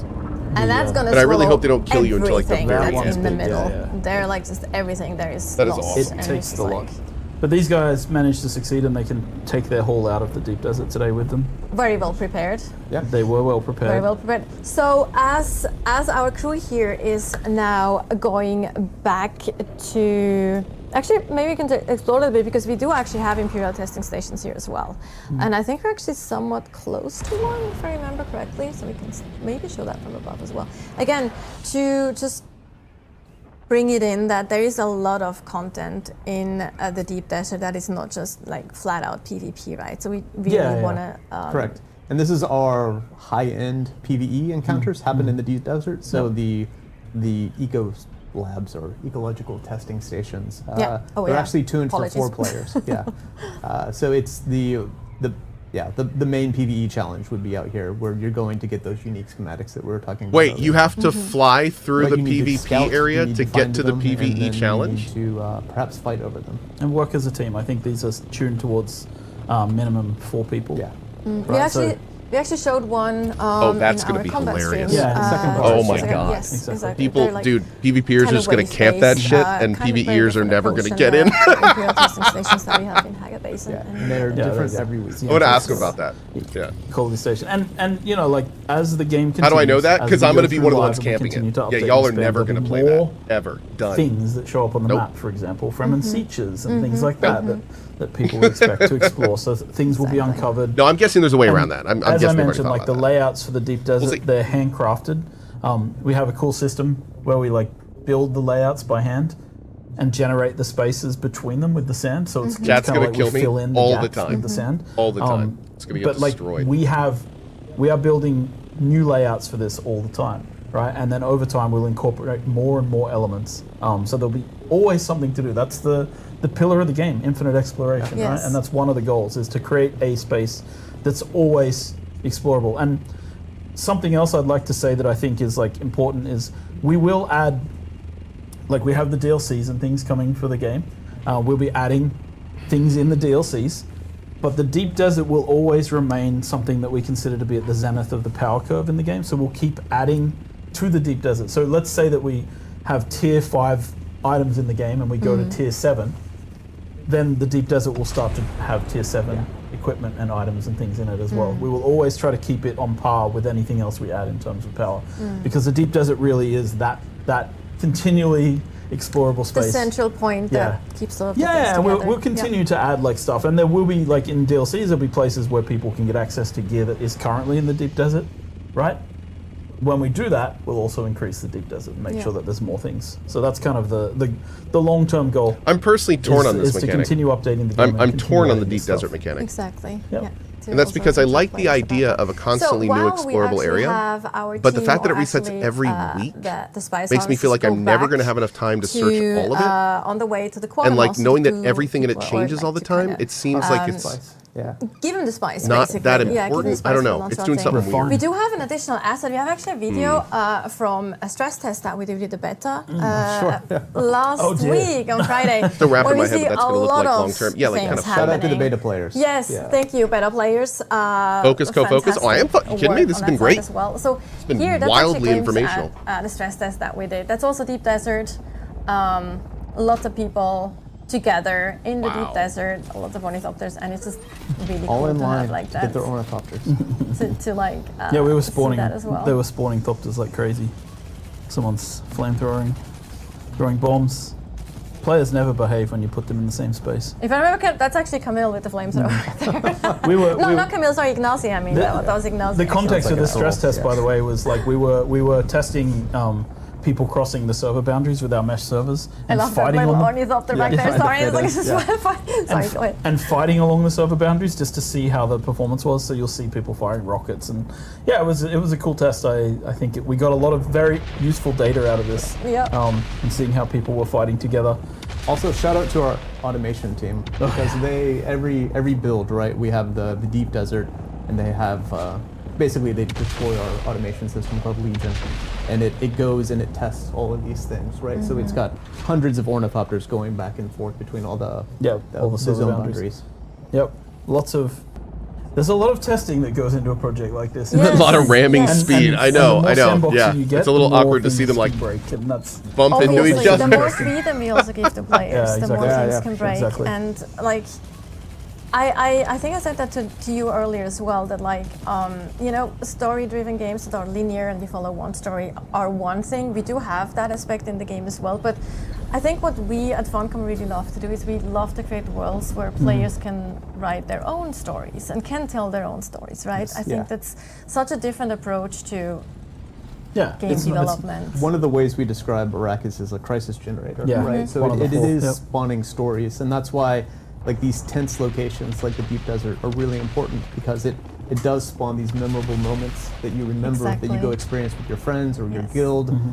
You make friends, you make enemies, and that's really important to like fully experience the politics and intrigue of Dune. 100%. The power of multiplayer, right? Exactly. Yes, like I remember, That like we had a lot double-wide of really thopter is cool. something Before we else. go back to actually delivering the spice, we had actually a lot of really cool moments from streamers and players and YouTube content creators about the beta weekend or from the beta weekend. And I remember one moment, I call it the GTA moment, where one of the streamers, I think he was harvesting something or something. Yeah. Oh no, he was downed. He was downed by an enemy. He was downed but not out. Yeah. And then the other one comes in and just drives over the enemy that was like targeting him, and he couldn't stop laughing. It's like these little moments that make, that create those stories that are so fun to share as well and are unique to you then. And it's like, and that is, I think, where for me, that satisfaction of really creating those worlds comes. Yeah, I think it's one of the things, like we get a bit of I mean, it's fine. Like we get feedback like, oh,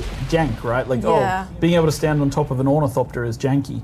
It is, but when they asked me if we should remove that, I said no. No. Surfing on an ornithopter is actually That's very cool. Why isn't that cool? Like, why isn't that something we want? So like sometimes, we make those choices as well.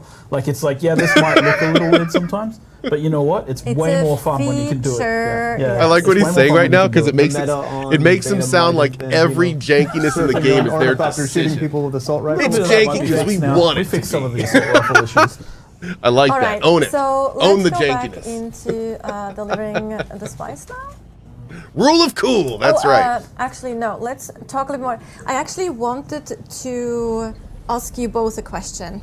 You actually have answered that recently in an interview, but that's not the reason I'm asking, because I plan to do it anyway. It's like, what is each of you's favorite thing in the game? I mean, you mentioned a few things that we saw, like the transport ornithopter and stuff, but I'm pretty sure there's other things that you're particularly proud of.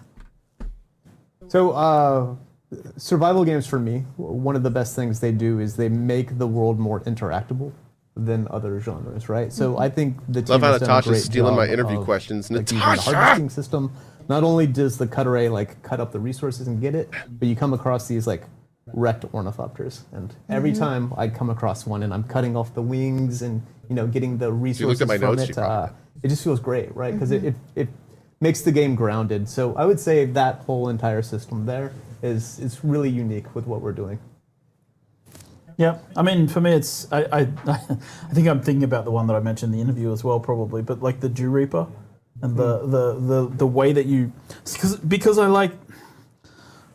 Look, I made Conan. We made Conan, and Conan's a bit more stock standard in the survival sense, right? You're chopping down trees and you're harvesting rocks.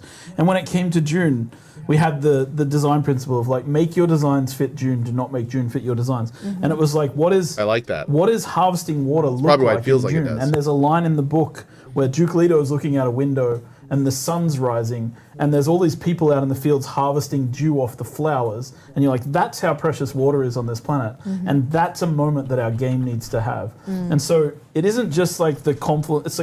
It's like it's cool, this action of like sweeping the dew off the top of plants using this little Holtzman field that drains the water up into, and like, not only did the animation team and the effects team nail that, and the audio team got all of that works, but it's also like the back end. the time of day, Yeah, checking yeah. when the dew harvest time is optimal, feeling like, and it's so satisfying to be out there like 10 minutes before the sun comes up and you're filling just liter johns full of water because you understood the game system and you understood the timing. All of those things come together to create an experience that I think for me it's just like, you can't have this experience in any game except Dune.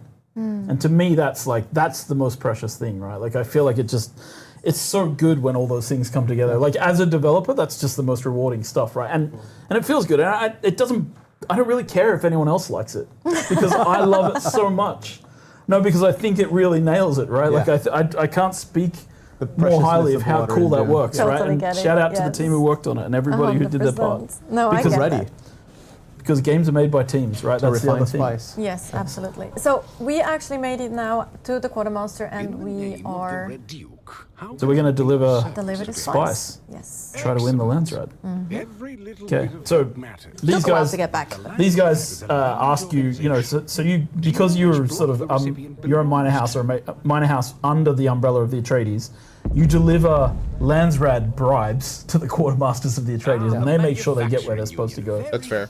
So now we're delivering for House Alexan, we're delivering spice, and the House Alexan are a part of the manufacturing unit, which is where they, and so we're delivering 500 spice melange, and then they're going to make sure that it reaches them, and then that will, in a moment, change the Landsrad. So you can see how you have an impact now. So Landsrad is there under the social tab. This board refreshes every so often, so it's been a few seconds since the last refresh. Now we should be able to see They our should definitely have a manual refresh button. borders refresh with a certain amount of spice. Yeah. Like email. Oh, we didn't go to Alexan. You're on the wrong one. You need to go to Alexan. It's in the middle. The middle. Yes, and then we can see that we've delivered some spice, and the goal amount has gone up. So that you can see that we've increased our goal amount with House Alexan there. So we've worked towards Yes. gaining So we haven't favor. worked like once 64,000 more to once go. we hit 70,000 points, and we can do any of these activities to earn points, like the control point. We claim can those, yeah, we can those deliver fields. spice melange. But once we've done enough to earn that center square, then it'll flip to be Atreides and say that we've claimed it for the week. Exactly. Yeah.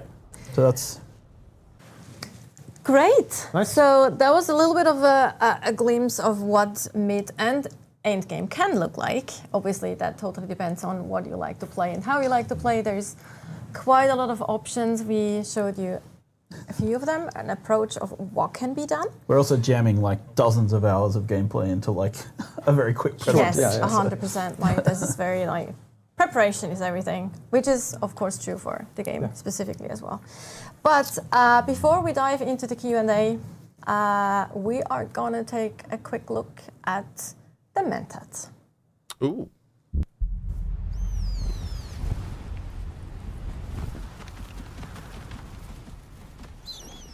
So then, you're not quite dead. Great plot. Developed out of the need to replace thinking machines, the Mentats, trained on the principles of philosopher Gilbertus Albans, became one of the most important people in the Imperium. Able to calculate immense amounts of data and devise complex strategies, they are the most advanced tacticians on the battlefield. Combined with advanced assassination and combat technology, you will be able to think many steps ahead of your enemies. With a significantly higher cognition, as a Mentat, you can calculate trajectories and weapon handling to find weak points in an opponent's defense, or even guide the calculations. You do need to of hit them external first, though. That's on you, you dumb to player. assist you with extra firepower. Focusing on strategic control over raw strength. A Mentat is an expert in assassination technology, using poison capsules to trap enemies in a cloud of death. Or when out of sight, send in a hunter-seeker before the enemy has even noticed your presence. For a tactical advantage, the Mentats have devised further development of Imperial technology, such as the shield wall for extra protection. And to fool simple-minded enemies, a projection of yourself will confuse and scatter their focus. Throughout the dunes of Arrakis, any school can be trained and improved by masters, increasing your mental capacity and further advancing your tactical technology will let you hold the strategic advantage in any situation. But to reach the highest tactical operation, adopting other schools of thought will increase your mental complexity, opening up further possibilities. Focus your mind and calculate each step forward to find the optimal probability for your survival on Arrakis.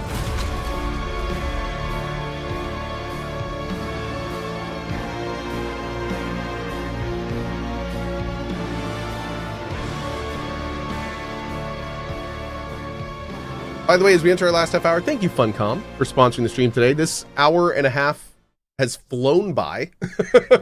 All right. So big thanks to them. We are back It's been for super our interesting. Q&A. So our wizards behind the screens and behind the cameras are going to throw up questions that have been collected. They're ready now. I was just being told, fantastic. Before anybody asks any questions, though, I just want to make a reveal of my own. Nice. Special toe shoes today for everybody's. They look really cool, though. They are cool. But No. it also looks a bit like Hobbit feet, to be fair. Yeah. Like, at least close up, Chad. So it's good you have a little bit of a... it's good you don't have Not close for all the money in the world. From what I understand, they're very healthy, though. They're very better for you than actual normal shoes, so... Yep. That's what they say. That's what they say. I started wearing them 10 years ago and I'm still Still fat, not so I don't know. Maybe Super they're, healthy. Maybe they're not working out. Well, your feet are very healthy. My Let's go feet there. are massively Yeah. healthy. Super Sorry, all healthy. right. Enough distraction. I apologize. No, you don't Just have to. the toe reveal was You important don't have to me. to. We wouldn't want you any other way, Joel. Why right. the toe Louis probably reveal? gonna kill me now. We're going to have some questions today. Why the toe All right. We want him every reveal? other way. Every other way. No, it's all good. Like, it's also, you guys make it really nice. You know, you complement each other really well. I've got It's got this- pants. He doesn't have pants. Exactly. He has toe shoes. You actually wear socks as well. So it's just like, you know, it's a whole balance thing. It's Yes. Yeah. all Nice. right. All right. Anyway. While we still wait on the questions. They're still collecting some of them. Nobody has give any them a little questions. bit of. Maybe no one has We've questions. answered Perfect. every possible question I people wish. could have. I have lots of wish. questions. Like that's kind of the both the blessings and the blessing and the challenge of Dune Awakening. I think is just it has so many aspects of different games. You know that we really tried to put together and have people try and understand. Were you there when I was like presenting Bro, to he the keeps press about wiggling the his game, toes. and I was calling Funcom morons for this? Yes, distracted of course by I was ADD. there. I was expecting headlines. We we didn't take get a a lot single of risks. headlines. Yes. We didn't get a single headlines like that. Yeah. Funcoms are morons. Well, Chief Creative Director says. well, we are like we keep trying to, you know, like it's one of the things that I love about working here. Is like they let me do crazy stuff. Yeah. They let me try and do Like weird wear shit. these shoes. Like, I mean- He's a toe mage. I Oh, I like that. You could work somewhere where you're doing the same game need every Monaco year. right now. Speaking of reskins, like and you're making the exact same thing and you're within this box and it's like and like I do like that we're allowed to push beyond those things, I right? And agree. try harder to do something different. And yeah, it comes with a little bit of jank, but man, it's I don't know. I feel like think it's like the I agree, though. I think one thing you can't say about us is that we like it easy.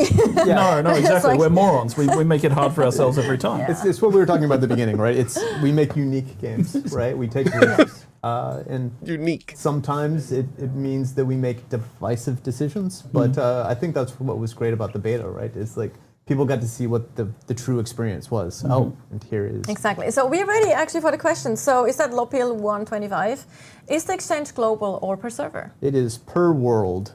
So the world is what we call a container of all the Haga Basin that you will play and interact with, right? So there are hundreds of worlds, so it is not global. Yeah, it is one deep desert per world, Yeah.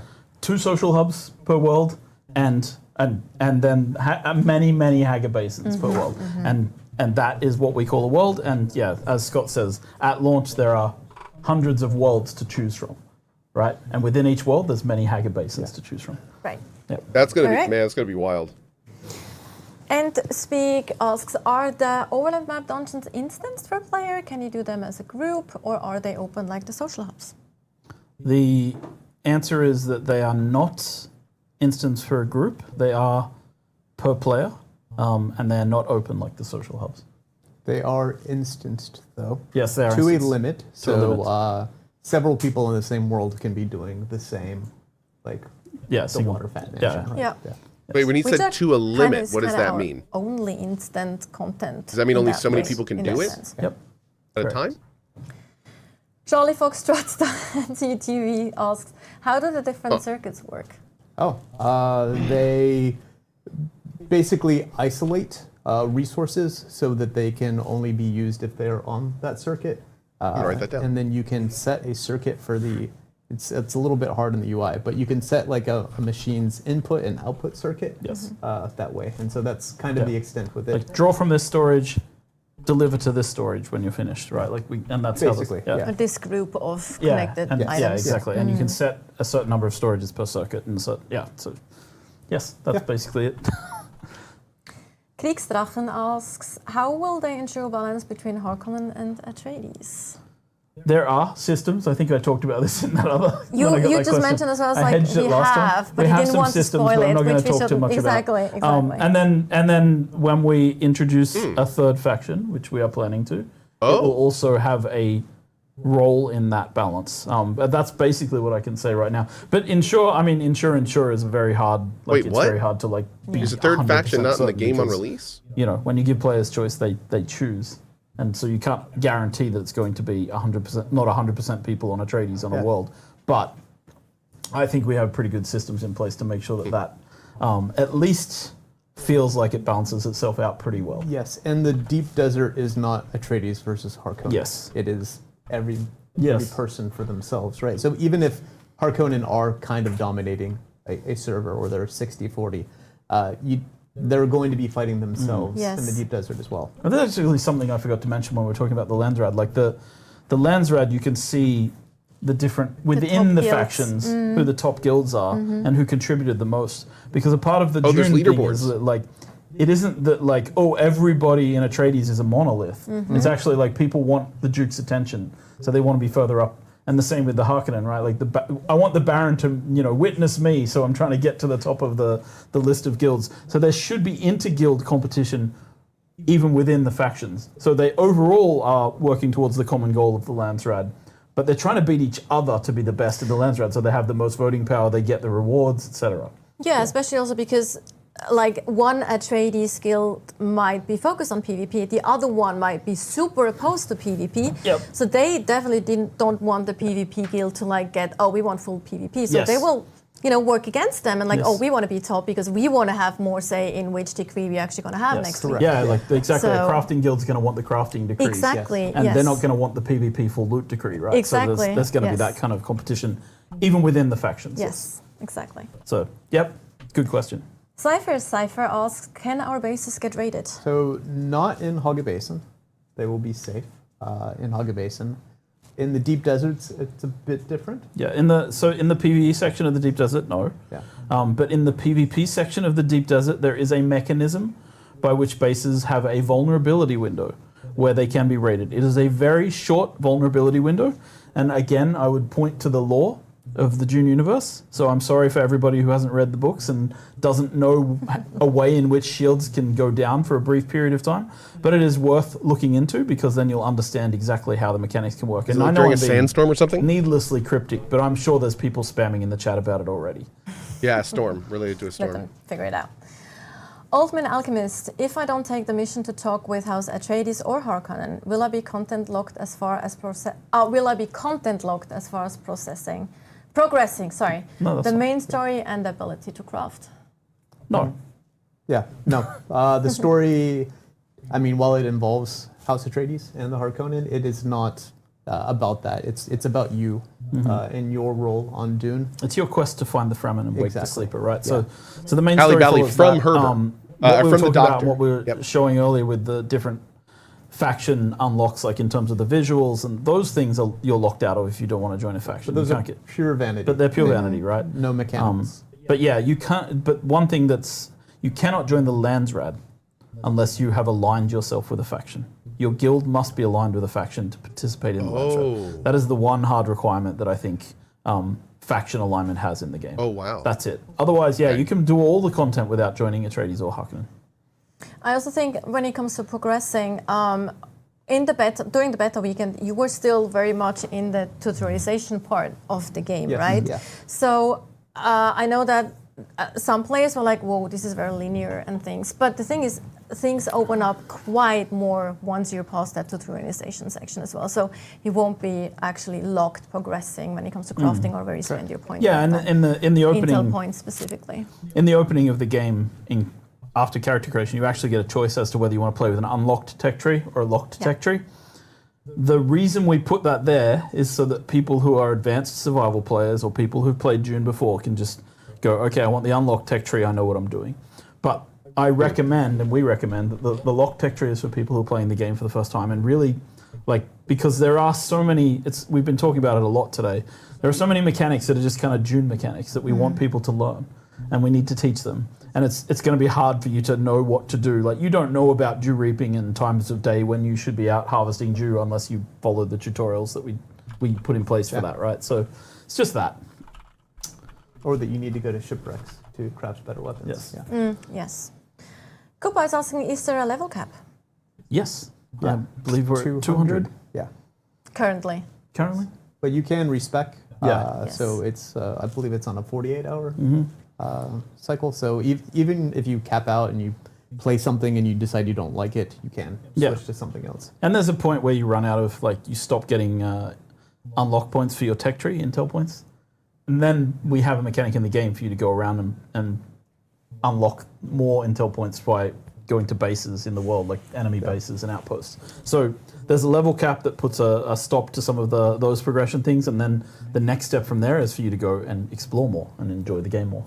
Because we do want you to make some choices, right? Yes. Yeah. Yes, exactly. Also, there's different level and skill point caps, right? Because you have a character level, you have skill points, and you have intel points. So Yes. there's 3 different caps that you Yeah, particularly exactly. hit. K69N is asking, is it possible to lose all your gear in PvP? So not in PvP in the base level. In the deep desert, you lose resources that you're carrying, Solari and Spice, and you take durability damage to some of your gear. Right, that's what happens every time you die, PvE or PvP. But if there's a specific decree from the Landsraad which enables full loot PvP in the deep desert for 1 week, then that's the only time in the game where you can lose all your gear in PvP. That's it. Or if you're fighting in the sand and a sandworm comes and eats you. Yeah, sure. If you I try guess to you fight can the lose all your gear in sandworm, PvP, but we count the. Is the sandworm PvP really? You know. It's more like PvE, but yes, 100%. Wolfie1974, are we going to be able to get blueprints that devs made of their bases? Oh, the Tor Igel presents. Exactly, as Tor Igel presents. That's actually very cool. I love that It'd be idea. awesome if you That's could actually very buy good idea. blueprints. Some vendors post-launch with some of our... They should totally make that a thing. Yes, I was just about to say I don't think players should actually have pay for vendors. them per No, se, buy but they blueprints should, in-game. Or maybe they... Oh, you can do that. I don't know. You can already You do don't that. want copies of Oh, one. perfect. I mean, you shouldn't. No, actually, let me rephrase that. We shouldn't have a dev sell those items in game, but we can sell it via NPC. Sure, yeah, That's what yeah. I meant, right? There we Maybe go. we can put a vendor or something That'd like be cool. that. Yeah, like you Yeah, mentioned. maybe a vendor in the world can sell some blueprints. Yeah, and players See, can like, make Tor Igel blueprints and everywhere. then give them to other players, right? Toreil's the builder among us. Mine would just be, no one Mine wants, are boxes. No one wants to see my... I'm the guy who tests TTP New dog houses. TTP every time. Yes. So I'm sure we're gonna have players who make fantastic buildings. Okay, Quintinovic is asking, will GeForce now be in Dune Awakening? I believe so. Yes. Yeah. I don't know. There's I have no idea. discussions going on. There's at least. discussions. I can't remember what the last is, but people are looking at it. Yeah. I don't have Slack open, otherwise you could check. GeForce Someone Now is is like the hammering streaming messages service, to right? me Yeah, online. so It's like the question, I guess, would be, will Dune Awakening be on will. GeForce Now yes, for streaming? yes, Yeah. that's what I interpreted. I don't as know well. the answer. I'm sorry, but Scott. Yeah, I don't think I have an official answer, but I believe so. But yeah. Helping Hans, how do you balance the council wins? If one side gets unique weapons, won't that side have a better chance to win the next vote down the line? Not necessarily, because the tasks for the Landsraad are pulled from, so there's 25 tasks per week, and there's a pool of 400 tasks that can potentially show up. So you, first of all, don't necessarily know what's going to be there. Unique weapons doesn't actually influence For the record, the everything. answer to Some Helping of the Hans' question tasks is are kill tasks. yes. You don't know which tasks are going to be The answer revealed was first. yes. You also have to bribe Landsrad That's the envoys answer with to that spice question. to reveal tasks. And if your faction does it before the other faction, you'll see, okay, we need to do this. So you might just get ahead because you had more spice or whatever. It's not going to come down to unique weapons. Absolutely not. That's not going to be the thing that Hydration is means that required. one side gets a sudden landslide kind of advantage.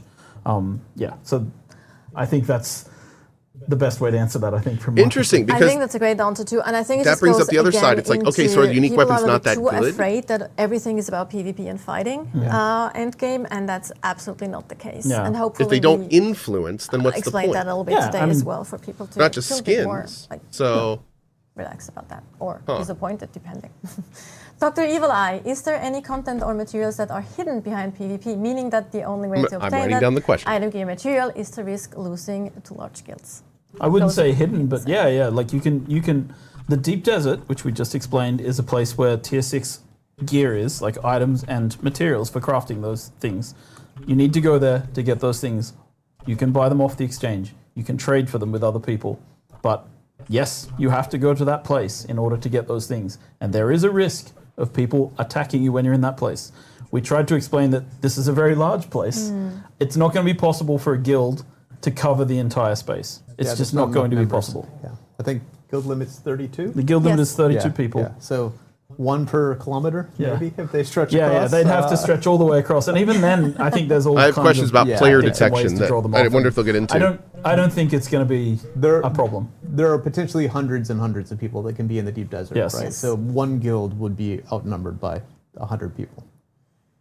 Again, if you want to rat, you can rat. Yeah, Like there's options, right? And also, like the tier 6 gear isn't required for the story or Yeah. for anything that's having to do with Yeah. Lanka Basin, right? It's- It's sort of just the deep desert loop. But we can't tell people that they can't get to the top number go up because they really Sure, people sure. always want that. So Yeah. so it's There are other ways to get it. even though it's yeah. not required.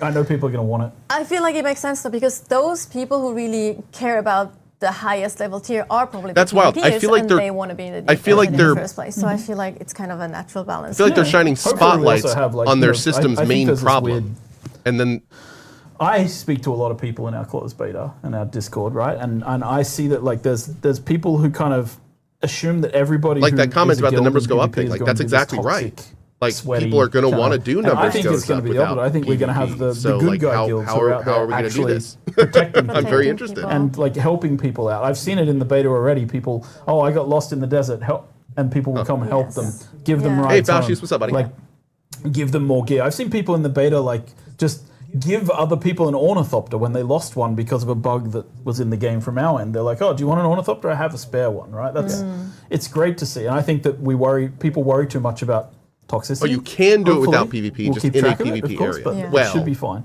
And you have one player for the Yes. entire world, Yeah, right? yeah. So and you are your name, right? So you will have some sort of reputation. Yeah, exactly. There's that as well. Yeah, as a callback to more old school MMOs that I grew up with, like EverQuest and all those. But anyway, so we have two more questions. EverQuest, shout out. Fort Team is asking, do you need a sync chart for each person in your guild? Yes. You need to create a sync chart for every person who's going to want to reveal those things Yeah. that you've got in your sync They're chart. single-use items. Yeah, they're single-use items, consumables, once you've created them. And last questions. Neo Valkyrion, can transport ornithopters carry other ornithopters? Yes, they can. Can indeed. They can indeed. I was They playing it earlier. I was flying around carrying a medium ornithopter Yes, with they my can pick transport up pretty and much assault. anything. Yeah. Yeah. And Or again, they anything- have anything passengers vehicular. too. Yes, vehicular. Can't pick up people. No. Unless they're not They're inside. sitting inside a vehicle. All right. So that was it with the questions for today, and also for our last developer stream before Exciting. Head Start and the official release. I'm like still like how. Oh, Okay, man. so It's like 7 how days, do 8 days. how do you boys feel, gents? Me How do you first. feel? Go, Scott. Oh, pretty good, right? Pretty So beta went really well from Yeah. our perspective. The tech was stable, and that's what we're always worried about because we knew the game was pretty good, or we thought the game was really think good. so. right? I love these guys. All the tests we had run. We thought the showed game that, was but pretty good. we were It's got problems, but it's pretty good. a little And, fearful, that tech would hold, and it went really, really well with It's like the third thing during this show that has been like that. You know, the server crash rate was low. The client crash rate was within our It's a refreshing level of honesty. Tolerance, and we're fixing most of the issues that we found. So. Cautiously optimistic, right? Incredibly excited to show the entire game, and so yeah. Shaggy says, "I won't lie, I really enjoyed my time in the closed beta." Me too, dude. Me too. Yeah. Yeah, it's 5 years of your life, right? And it's like I think that's the thing that I think is like what I'm not sure people understand. It's like when you've been living and breathing this kind of thing for 5 years, and then like you see the game industry is volatile. Yeah. Things don't go well for people. We have a team of, you know, that I love to work with. We have a team of great people that we've built over the last years, and it's like it isn't about like success in the sense of like, you know, oh, I just want to say that like, it is a game that I think is great, right? And I've played it and I kind of know that it has a lot going on, right? And I think it works well. And from the beta, we got some confirmation of that. But I want my team to be together making games for a long time, right? So for me, this is like, I'm nervous about that, right? Like the gaming industry is not a safe place anymore, right? It's not easy to guess what's going to be successful. Yeah. I mean, I'm watching things and like, you know, you see things that are fantastic from small teams going great, like, you know, and there's been some fantastic games this year and games that you wouldn't have predicted coming out of nowhere, like Schedule 1 is a great one, but also like Claire Obscura, I'd heard of it, but I hadn't heard of it until really it blew up. And so you see these games, these huge successes. So I think it's like, you don't want to have the arrogance to think that you could be among that, but you hope.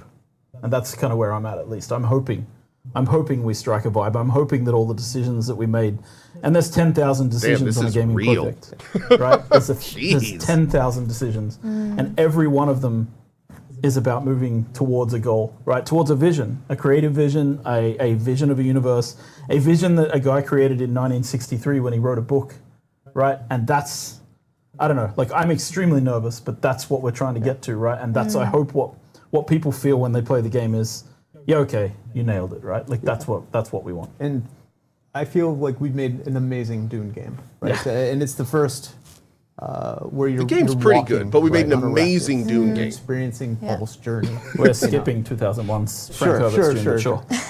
But for me, right, in a modern sense anyway. So it's and we have a story when we want to tell. When's this coming out? June 5th for early, June 10th for full release. In the beta, but there's so much more. Advanced access, whatever they want to call it. Yes. Right, playing through that. And there's this long story that we want to tell over the, you know, like you said, 10 years, right, on the thing. So I'm seeing that. So we have a long story. We want to continue releasing updates, you know, every 3-4 months with additions to that story, in addition to the DLCs that we're going to come out. So when you buy the game, you're getting everything here right now, plus all the story content that we'll continue to release over the next years. So we're excited. It's a lot of pressure, but we'll do fine. There's no guarantees in love and war, but you know what? I'll say this for the record. I'm really proud of our team and what they've done. And like, no matter what happens, all of them can hold their heads up high because they have worked really hard to bring this to fruition. Absolutely. Shout out to our teams, the many teams that work on this game with all different departments. Every department. And absolutely, it's a beast of a game. I think we can say that. Yeah. And I'm actually getting goosebumps now. I'm sorry. I'm actually getting goosebumps. I'm such a. Yeah. Anyway. Natasha's so but great. I think that's a wonderful note to end this last developer stream. Yeah. Yep. Before Head Start and release. One thing we can actually say is that you will be able to upgrade your editions on the 10th of January. So there will be an option. 10th of June, June. Oh my God. Yeah. That wonderful ending. I just completely read. That's fine. Oh well. Congratulations. Anyway, pro here, right? Yes, so 10th of June, when the game goes into full release, you will be able to upgrade your editions. Delay confirmed. 6-month delay. Boom, done. She said the date. 6-month delay. Guess we gotta do Thank you so much again, Scott and Joel, for being here, doing out of your busy schedules. So we really appreciate talking to us. and we'll have a last trailer. Am I starting with the early edition? With that, Yes. I thank everyone for watching and joining us today, and hopefully you'll enjoy what's coming your way. Thanks, everyone. That was Yeah, see great. you on Thanks Thursday. again to Funcom for Cheers. sponsoring that 2-hour watch along. Now, what I'm going to do real quick, actually, we'll leave this up while I'm doing it. I'm going to take a super quick bio. I'll let you guys listen to the fun sounds while I do it. And then when I get back, we're doing an interview with the guy that was just talking, which I'm extremely excited about. So I'll be back in 1 minute. And then, oh, ignore that. I'll be back in 1 minute, and then we're doing it live. 1 second. And the currents of intrigue run deeply. You will go to Arrakis as our agent. You have one task. Find the Fremen. Wake the sleeper.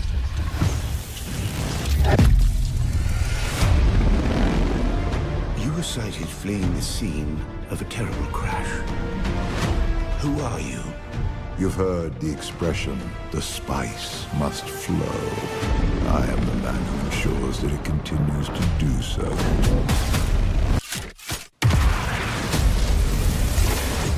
I dreamed of you.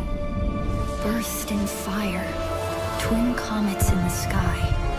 The seer of lies. I am terrified of what happens when you awaken.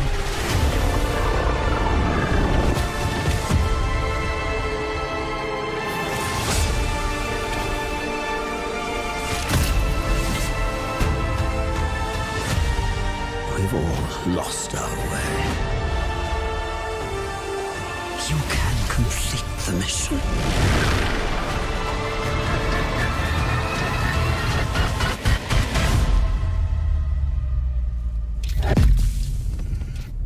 Every person carries their past with them. Who are you?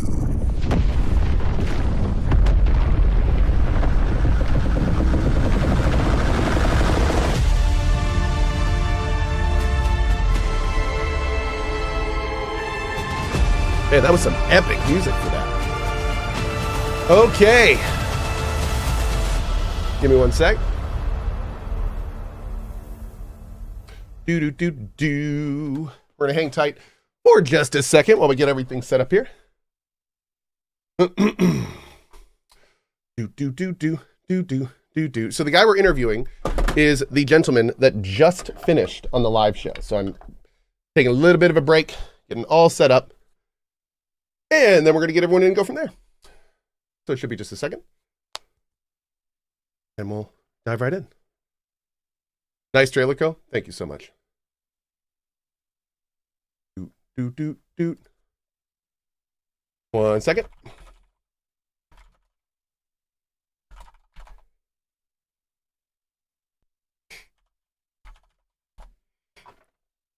All right. He's going to be just a second, chat. While we're doing that, we're going to chill. That's pretty fun. I have many questions. I have so many questions to ask him. A lot about the end game, a lot about the design stuff. Yeah, many questions.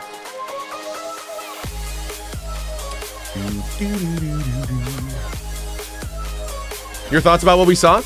Overall, I liked it. I think there was a lot of really good stuff in there. I am mostly a solo player, so I'm interested in getting some of the design perspective on some of the end game stuff. But yeah, like there's lots of good stuff in there, man. There was lots of good stuff in there. If they give people enough interesting ways to contribute, I think it could be awesome. My big concern though is that like the whole game is just going to be Steamroll Guild steamrolling people. So we'll see, man. We'll see. Killa says, do I think it'll be a hit or a miss? Well, it's really interesting, man, because like they're doing 2 different games with this game.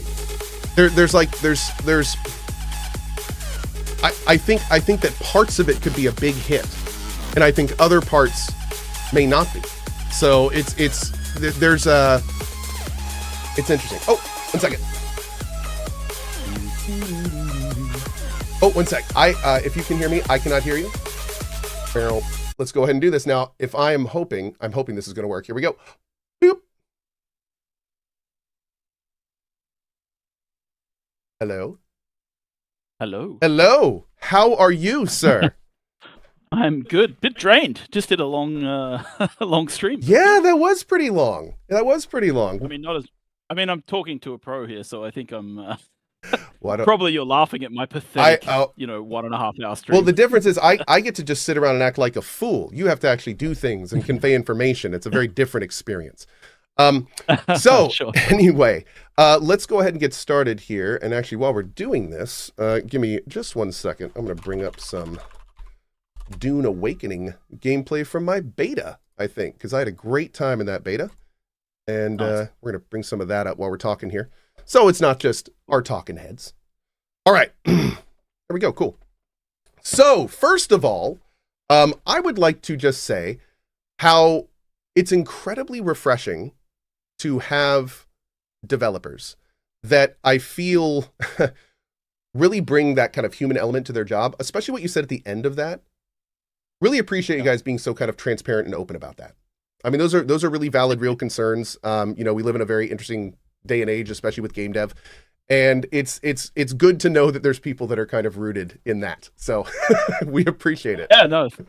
Thanks. Yeah, no, I mean it's the reality, right? Like we build these teams, and this industry can be so, I don't know, cruel in a way. And I don't mean like in the sense, it's just that making games is hard, right? Every game's a miracle. People talk about that all the time, and I think it's like you make 10,000 choices along the way, and you try to make the right ones. And some games just don't make the right ones, and that's, it's just sad every time, right? So, yeah, it's what makes me nervous about launching, right? It's just like, did we make the right choices? But the beta made me happy in that sense, in that I feel like some of the things that we fought for, like it would have been so easy, so many times along the way that I got feedback from people like, make the sandworm easy.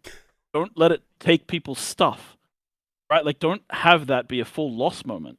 And I had to fight, like as a creative director, I had to stand there and say no, right? And my game director right beside me, leaning over and going, "Don't give in, don't give in. It doesn't matter, right?"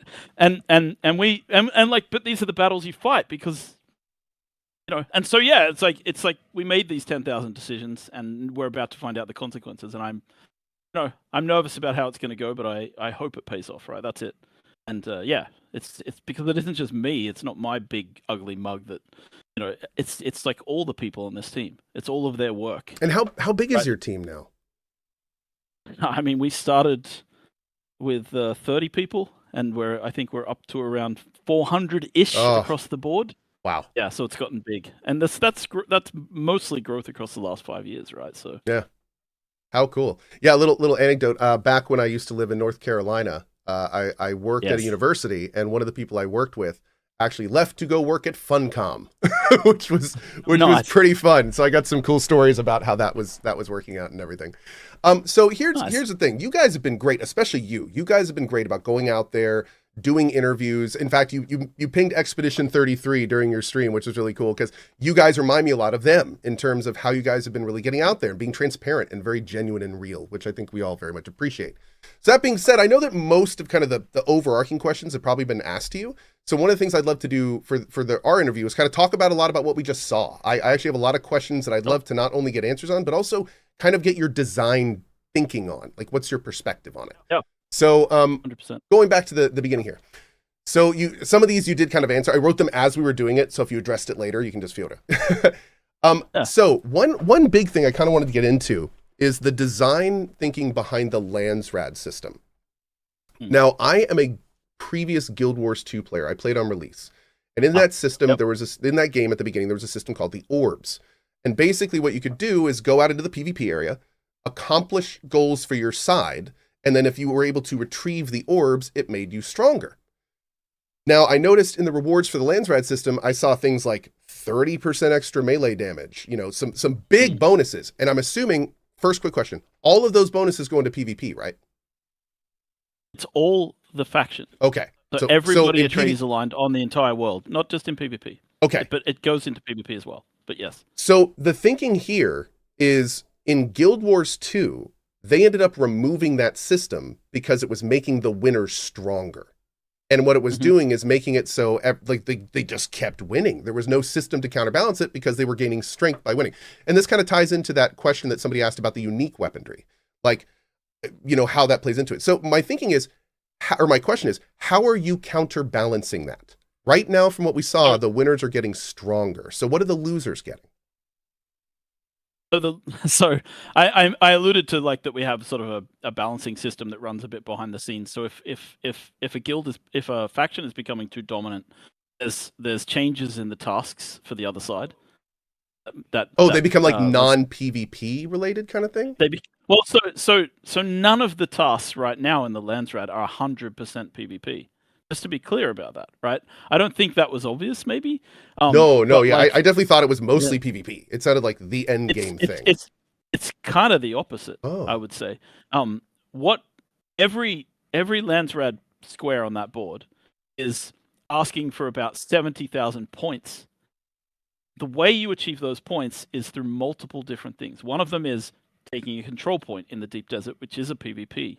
And then you earn 10 points per hour that you hold a control point, right? Okay. Adding up. Okay. But there's another task under that, which is deliver 5 fully crafted ornithopters to the quartermaster. And that gets you 700 points per ornithopter delivered. So people who like to craft and participate, it has nothing to do with PvP for them. It's just that they have to go out, mine resources, and craft these ornithopters to deliver. And so there's multiple tasks per Landsrad square that can be achieved. All of them contain some PvE tasks. All of them have a PvP component as well. So you can choose your activity and how you play. So that's why I was saying to the guy's question and sort of the same thing here. Like, yes, okay, our faction has a 33% damage bonus. Everybody in our faction has that this week, this Landsrad period. And the other faction might choose to focus on the non-combat tasks. Because it will help them, right? So theoretically, someone could join a guild as a support member that, let's say, has some accessibility things that make it so they can't do PvP because one of their hands isn't working properly, and they could still completely participate every week by just focusing on the non-combat stuff. 100%. That is the goal, right? Make the system work so that people can be involved. Yeah, I like that. Another quick thing going to the unique weapons thing. I think there may have been an unintentional if then in there that made it sound like it wasn't as nearly cool as I think it is. Because at one point somebody said, will unique weapons give somebody a sense of power? And the response was, no, unique weapons aren't that powerful. Don't worry about it, essentially. But then that made me go but wait a second, don't I want the carrot on the stick of getting the unique weapons? Aren't they significantly more powerful and that's why I want them? So I was wondering what exactly are unique weapons? Are we talking gameplay differences or just updated versions of powers? So I think it's one of the things that our economy team has done a good job with is trying to make the unique weapons actually feel like they do different things, not just add stat, right? Add stat is again, I call us morons because we try to do hard things. This is one of them. So instead of add stat, I've been here since Anarchy Online. I know you guys bite off so much more than you can chew. It's great. We always do. So this is so one of the things is the assault rifle you get. There's a unique assault rifle type that you get, and it's called the Stammer Shot. I think I was playing with it yesterday, so it's fresh in my mind. The Stammer Shot fires 3 bullets instead of instead of a burst, it fires 3 bullets on its own, so it has a completely different. 3 in 1, not do.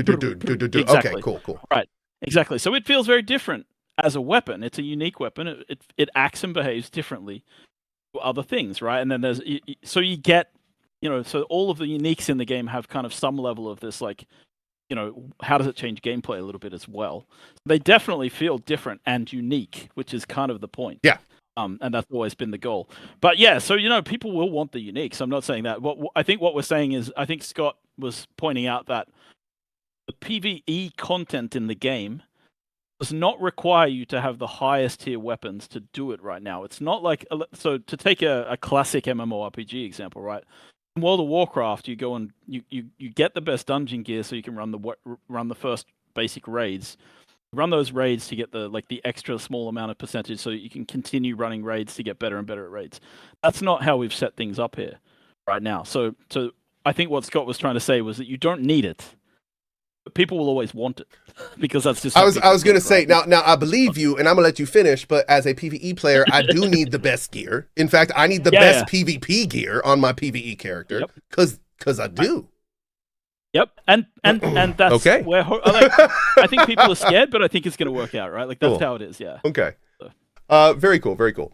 So here, this deep desert concept is incredibly interesting to me. You know, I go back and I think of like some almost like Darkness Falls stuff from DAOC and kind of how that's working with the washing back and forth.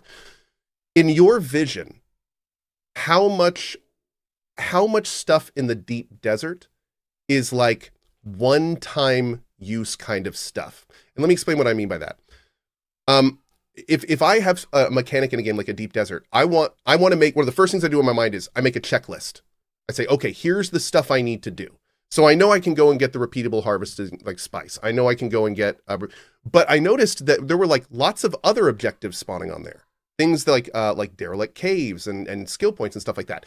Is there going to be a way for me to know like how much of the deep desert I've done? Like something I can like a running tally of, you know, what I need to do each week and what's left to do and stuff like that? Or is it more of just this big mysterious, you guys are just going to let players figure it out kind of thing?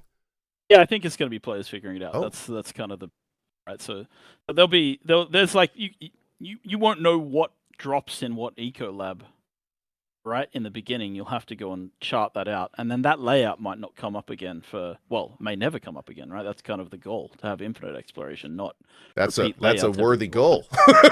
Yeah. So the plan is to try and like and as I was saying, we keep sprinkling things in so it becomes more and more over time, because I think like what we have is like I always say this to people, and it's kind of a cop out, but it's a true statement. The game we're launching is the worst the game will ever be. Like that's the reality, if you know what I mean, right? Like because the game you launch with in a live game, and then you keep adding to it. And I know you've said this about Funcom in the past as well. We keep working on our games till they're better. You do, right? So our game will launch the launch version of the game. I think it's pretty good, but it's still going to be the worst version because we're going to keep working on it. Let's just not hope for a catastrophic patch, but I'm with you. Yeah. You know what I know what you're talking about. I guess what I'm trying to say is... It moves forward. It keeps moving forward. You keep building. It keeps building. My job is to be optimistic, so I'm You're doing a great job. I'm assuming we're not going to have catastrophic patches. But like Deep Desert in the same sense is also like this is the most barren it will ever be because we're going to keep adding to it right over time. So I don't think players will have a checklist. I think people will build them very quickly. Yeah. So I see already in closed beta, people are already like coming up with ways to show off their deep desert plan to other people already. So yeah. and that's where this interesting kind of schism happens, because like I look at the world map of the starting area as my solo player, and I'm seeing 0 of 1 intel here. You've gotten 2 of 3 things here, and I'm going, oh man, I want to do map completion. Like I want to crawl through this game. I want to 100% it. But then you come up to a mechanic like the deep desert, and you can't play the game that way. There's no 100%ing it. There's no, like when you go out and explore, you can't really go out with an objective because you don't know what's there. So I mean, unless you're in the loop, right? Yeah, and your guild buddy's gone and made you a sync chart, and you come, you log in when you can play, and you open the chest, and there's a bunch of sync charts there, and it's every sector of the deep desert mapped, and you're like, okay, well now I know there's 5 eco labs in the deep desert this week. And I'm looking for unique schematics that our guild might want to sell on the exchange, so that's what we're going to do today. Cool. Right? So the idea is just the deep desert's going to have this giant pool of resources you can't get anywhere else, and you basically need to. Okay, that's very cool. I like that. So you can make those lists. It's just more on kind of the private side, and you guys aren't going to do it for us. Makes sense. I like it. Yeah, we're not going to do the like 100% completion thing like we do in Hager Basin, because we. That's exactly what I was wondering. If there was like a system like that for the deep desert. Cool. So there's not. Yeah. Here's some other questions about the deep desert that I'm very interested in. So there's all sorts of things we could talk about mega guilds and mega griefing guilds. And of course, we have guild limit set to 32, but players will find a way around that. They'll have a 32 guild of officers, and each one manages their own 32 player guild, et cetera, et cetera. So now, granted, it's going to be really hard for them to all get on the same server, I'm sure. So the idea of, but here's my question. When I'm a solo player and I do want to participate in this, am I going to have tools to hide myself, to stay in stealth, to reduce how far enemies can detect me? Like you guys said there was ratting. Is there mechanics for that? Or is it just like, man, I hope I get lucky and don't get within 300 meters of an ornithopter and have an icon pop up above my head kind of thing? Yeah, so I mean, mechanics are mechanics, right? Like there's deliberate decisions like we made about like not having name tags and things like that. You can hide against the backdrop of the world because you aren't visible to players. right? Like it's not like, and then I'm sort of getting ahead of myself, but when we're working in some of the Fremen stuff in the future, there'll definitely be ways to do what the Fremen do, bury yourself in sand and things like that. Okay. So there'll be mechanics around that are coming. But I don't think like there's a specific like we don't have an invisibility mode or a stealth mode that hides you right now. It's more about like how do you approach entering the deep desert? How do you make sure that like it's interesting in closed beta because there's a lot of discussions around these kind of tactics and how people do things. It's also people. It's interesting because a lot of people who don't go to the deep desert complain about the deep desert, which I think is interesting. Yeah. Right? Because people say, "Oh, I just don't want to get ganked," and then other people are like, "I go there all the time and nobody's around. I don't know what you're talking about because like." Because I can sneak out and get things and come back. So the rat playstyle exists. I don't think we've done anything specifically to support it. So I'll freely admit that. But I think that the game lends itself, and the decision we made to make this really big. This is why we even developed server meshing tech, the game, to have this very large space, because very large space means that like we want people like the general core of the philosophy for PvP in our game is fight over things. Don't go around ruining other people's like time. And yes, I can't prevent it, right? That's just a mentality some people have. But that's why we have spice blowers that are giant and you can see them in the distance because we're drawing people to a location. That's why we have control points. We're drawing people to a location. We want people to be drawn to locations and we want them to fight each other over those things. What we're trying to do is support people who don't want to be involved. Not only sneaking in and getting out, but also I think one of the things that we've done that is fairly consistent across the game is that we've made player mobility very high. So you can be chased, you can escape, especially if you're like a solo player with a boosted. It's one of my favorite parts of the game. Even just the jetpack and the grappling hook, man. That's a whole different level of mobility. Yeah. Yeah, that stuff's been fun. Yeah, and fun watching people play with it. Like I know you're friends with Chris Sacriel. Mm-hmm. He was just right into it straight away. As soon as he found that in the game, it was crazy. Yep. I completely see it. So the deep desert, do all resources spawn and or respawn in the deep desert? Or on every refresh, is there ever something that can only be used or picked up once? Yes, sorry. During the week, things respawn. Okay. But they won't show up in other weeks. That makes sense. Are there any mechanics that are going to make it so major guilds feel a need to be on the second the servers come up from a wipe, outside of taking capture points to earn ambient stuff over time?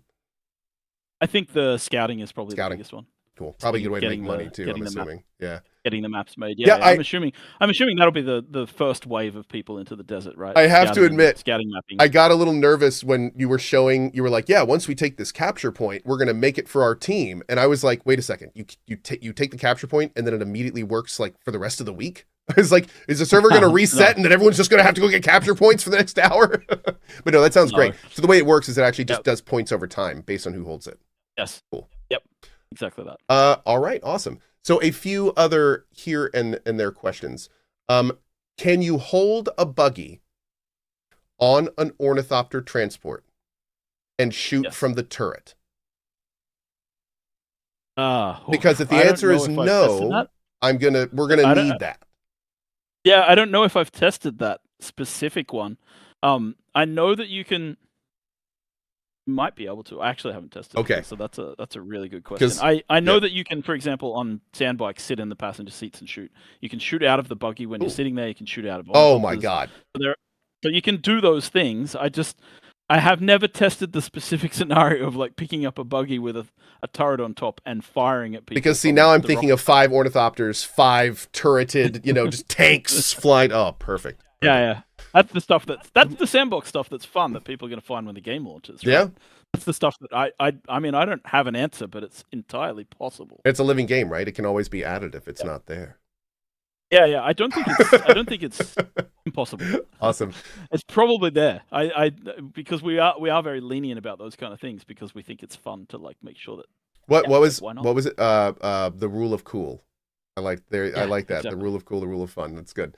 Oh, one thing I did notice. So in the ornithopters, they had the same sand detector as you would have when you're on the ground.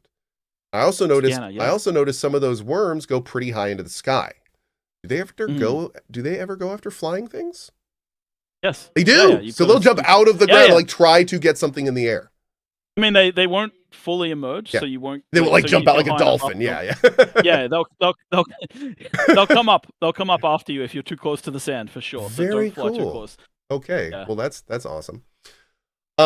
We saw in that presentation a very cool group coordinated spice harvesting in Deep Desert.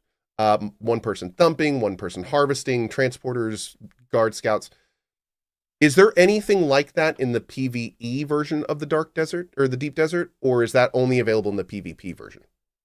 That's in the PvP area, only where the big spice flows are. Yeah. The PvE part of the Deep Desert is all up on the shield wall. So it's in the rocky zone. Oh, okay. So there's not going to be any worms. It's going to be a lot different. Yeah. Okay. Yeah, it's kind of according to law, right? Like the shield wall stops the Coriolis storm. Yeah. And prevents, like, that's where they all live in the books. They live on the other side of the shield wall where it's safe. So that area, the PvE area, is the safe strip. It's still big, right? It's still like, again, 24 kilometers wide and whatever, a couple of kilometers high. So it's still quite a big space at the bottom of the map for PvE to be done. Very cool. Very cool. So you talked a little bit about these instances that can spawn in the Deep Desert and how they were PvE instances. You can zone in as a party, that kind of stuff. But one thing so to get to the instances, you have to take your party through the PvP zone, right? Yes. And the instances are full PvP as well. Oh, wait. I thought the instances were per player. So you're saying they're open dungeons. Oh, I totally missed that. I thought it was like Anarchy Online style little instances you were going into. Oh, I didn't realize it was like they're all full PvP dungeons. Yes, open. Yeah, exactly. Open dungeon spaces. Yep. Oh, okay. Well, that's certainly more interesting. I first thought they were PvE only, which was why it was a little confusing. You had to go through the PvP zone to get to the PvE, but that makes a lot more sense. So that is kind of the Darkness Falls situation. Okay. That's very cool. Yeah. All right. So that, and I'm assuming that's where all the best loot is going to be. Yes. Yeah, probably. So as we talk about stuff like that, because that absolutely makes things very interesting. How are you guys dealing with, like what is the system in place for Deep Desert safety stuff? Like if I zone out of this instance, am I going to get 60 seconds? Am I zone out? Am I going to have time to run somewhere or teleport or something? Or is it going to be the kind of thing where, if I zone out and there's 5 people in a semicircle around me, well, here's my stuff, guys. Yeah. If remember that you don't drop everything in PvP, right? Yeah. Like it's not a full loot game. So that's an important thing to remember. There's a 30-second timer on logout. 30 seconds. Right? So if you try to log, yep. Is that on zone as well? 30 seconds. No, because you can't zone from the Deep Desert. You have to go back through the PvE area to get out. So there's no time. What about are the instances in the world? You don't zone in and out of the instances? No, they're just part of the world. So you just walk in the door, right? Yeah. Oh. It's like I think you probably ran through. I think that the one I'm thinking of was the ship in the bottom part of the map that had you had to like get the key nearby and then that would pop it open. It was a little PvP area. So it's basically like that kind of stuff. Yeah, oh, exactly, okay. Exactly. That I'm sorry. I heard the word instance and was thinking, I apparently went on a big tangent that I shouldn't have gone down. Okay. I'm used to like traditional MMO, like separate zone instances. Yeah. So that was a little confusing. No. Me. That was totally my bad. We have instancing only on the like overland map, right? The little map that you move around, and we only have that for the story stuff. Okay. Really. Right. We don't have instances in the Deep Desert. We don't have instances in the Haga Basin, right? Perfect. So is there any initial plan to handle any type of player griefing in the Deep Desert? Yeah. So, well, I mean, this is kind of why we have CS. Like, I think it's so Conan Exiles. When we launched Conan Exiles, we were a much smaller company. We've grown. We have now customer support. Just a little bit. We have customer support. We have customer service. Right. So people will be able to report griefing. People will be able to report things that are incidents like that are happening in the game. So yes, we will do things. We will probably. I don't know if it's clear. I think we have a policy for player behavior as well. Essentially, you could underline it as "Don't be a dick." Yeah. essentially. but yeah. So people will be able to be reporting things like griefing. Everybody disagrees on what griefing is. That, so that's yeah, I wasn't really going to go into it, but yeah, I was going to be like, so you guys are going to have public guidelines on exactly what griefing is and isn't, right? I mean, it's impossible. Exactly, to do, right? It is impossible. Yeah. It's especially because like we, I give an example of something that happened in the closed beta that was kind of interesting, and I'm sure that the people involved in this will get mad at me for misrepresenting because I'm not 100% on the details. But like, someone got bugged and they could only respawn in the deep desert, and theoretically you should always have a checkpoint that you can respawn at in the southern part of the map. And they got bugged and they couldn't teleport out, right? And so they had to respawn at this one place, and there was a group of players who built a building around their respawn point, and then sort of laughed at them and made fun of them and kept killing them over and over again. And that's griefing. That's the definition of griefing. Okay, cool. Yeah, so that's something you would take action on that. 100%. Cool. And okay. action nice. does get taken. So yeah, it's like so that kind of thing for sure. But like, and that's like, especially if like it's properly communicated to people, this is a bug, I'm stuck, right? Like if you keep respawning at the same point over and over again, trying to kill people, and you have the option to respawn somewhere else, that's a different kind of kettle of fish. It's like people are killing me over and over, but I'm kamikazing trying to attack them. That's a different kettle of fish, right? So that's why I find these things, they're very difficult to moderate. It's very difficult to moderate player behavior, and players try to find ways around it. So that's why hard and fast explaining every rule of griefing to people would never work. It's why you need to use discretion, and that's why a human touch, like customer service, is probably the best way to deal with these things. Awesome. Yep. So I know we're quickly approaching the end of time here. I just want to can we fit a few more questions, or do you need to head out? I'm sure you're pretty tired. Oh no, I'm good, man. Okay, cool. No, I'm fine. It's like end of day for me. This is my last meeting for the day. Oh, I love it. Okay, we'll do a few more here and let you go and let you go. Sure. So you mentioned that there was a third faction that will help balance the houses on release potentially, which led into some interesting thinking from my side. So what do you have plans for servers that become obviously one-sided? We're talking like 90-10. Yeah, if that happens in a world, it'll be interesting. So the third faction, they're not coming at launch, but they're coming sometime after launch. The third faction's job will be to keep the Landsrat in balance. Is essentially the way I describe it. Interesting. The third faction only get rewarded when the factions finish each week neck and neck. Oh, their that's job cool. is to ensure balance, and they have a different set of tools. They are not competing in the Landsrat in the way that the other factions are competing. They're playing checkers while the others are playing chess. That's kind of the point of that third faction, and we will bring that in. They're also heavily lore-based, and it should work well. That not only sounds super interesting, but that sounds like an awesome place for solo players. Like that would exactly, be a very like, you don't want to participate in PvP? Cool. You just go and make sure they don't mess each other up too bad. Like, yeah, it's exactly. kind of fun. You have the ability to change things you're the Joker in the pack, right? You have the ability to change things in an interesting way. So I think that's kind of our goal. And yeah, like in a 90-10 scenario, some of the auto balance stuff will have kicked in, and it shouldn't be that way. Like as long as we have, let's say we end up with like, as long as the seaches on the server, like there's, let's say there's, I don't know, 20 seaches. If like 19 of them are Atreides and only one of them is Harkonnen, still there should be enough people to be able to make a difference for the Harkonnen side if the auto balancing stuff is kicking in correctly.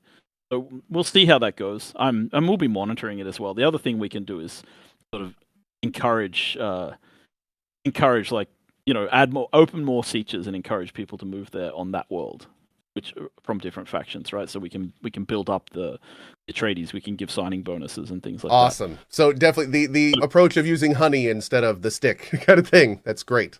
Yeah. The stick is, my wife's a child psychologist, so she spent a lot of time beating into me that you don't use the stick on children. I got 3 small boys. Honey. I hear you. Yeah. You know the rules. Oh yes, know the rules. I know the rules. So I treat players like that. It's like they would always rather be rewarded than punished, and I agree with that. I think it's fair. Heck yeah.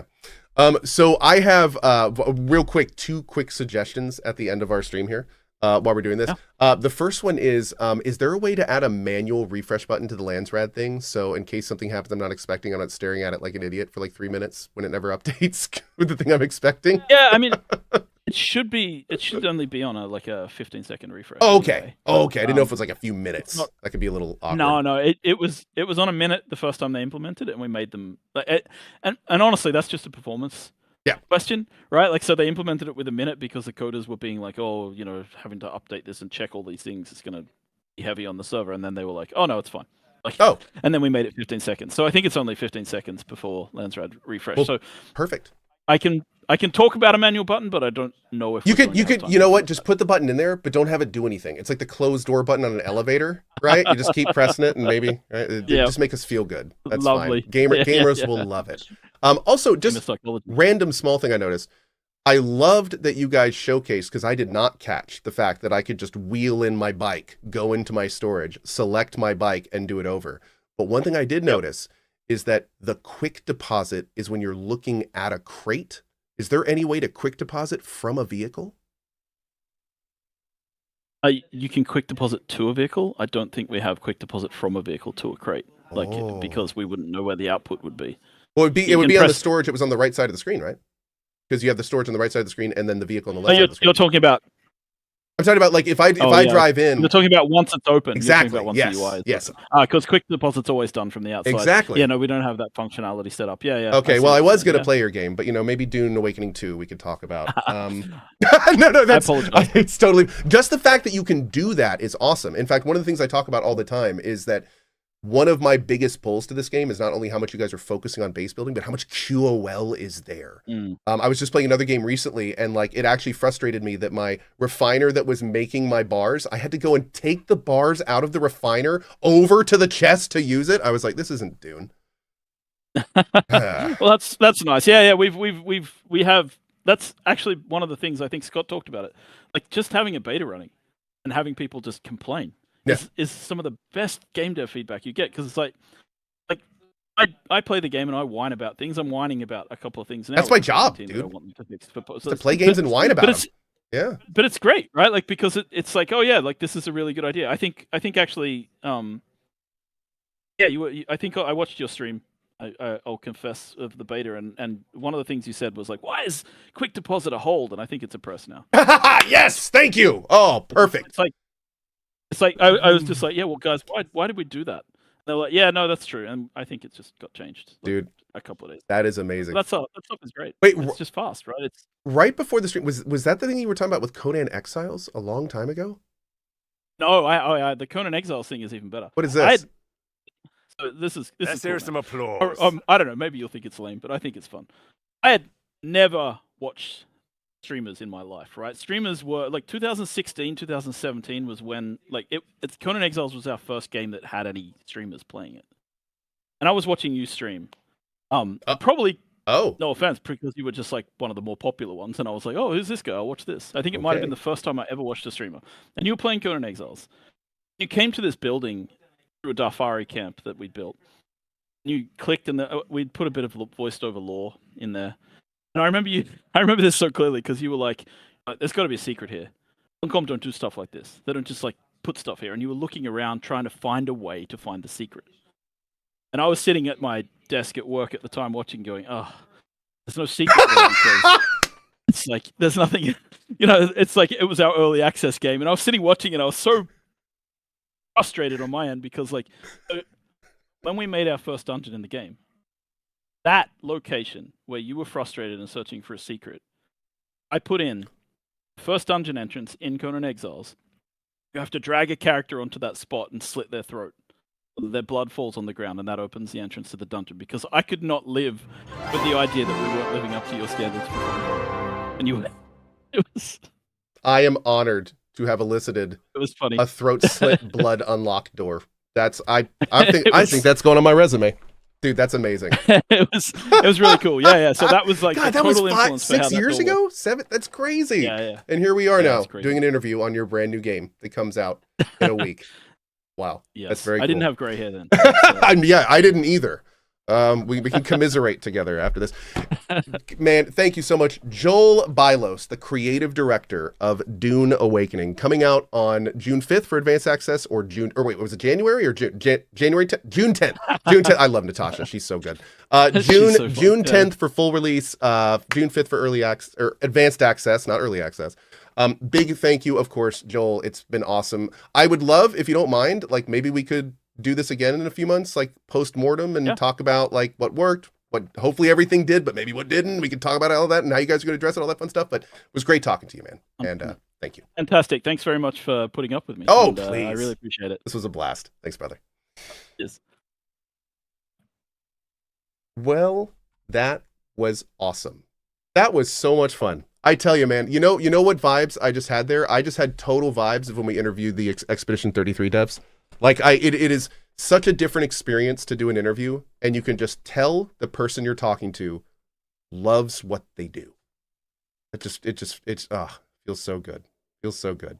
Joel on DF sometime? Yeah, maybe. Oh, he'd make a great DF guest. Yeah, I'll talk to JP about that. That could be really cool. Anyway, guys, I'm going to go ahead and get out of here. Things ran a little bit long. I need to run. I will be back tomorrow morning at 8 a.m. ET. I think we have a pretty full day tomorrow. We'll probably do a lot of Tainted Grail Fall of Avalon. I want to give a big shout out and thank you again to Funcom for not only sponsoring our watch along, but also letting us interview Joel for a little bit. That was super cool, especially right after their big showcase. So that was great. That was great. I might be back for a cozy this evening. Maybe. Possibly. And if we, just as a warning, if we do, I might just do a little bit of Tainted Grail main story just to get to the next area. But it'll only be a little bit. It'll only be a little bit, I promise. But we'll go over everything in the morning for sure. Anyway, thanks for being here. See you guys later. I'm gonna give the mods the rest of the day off, so no Pasco. Bye-bye.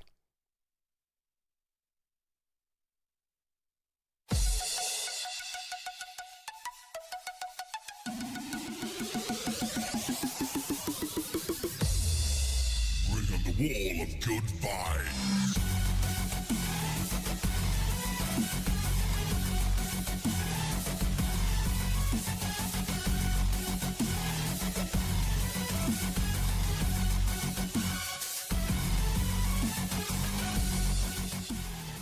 Bullshit!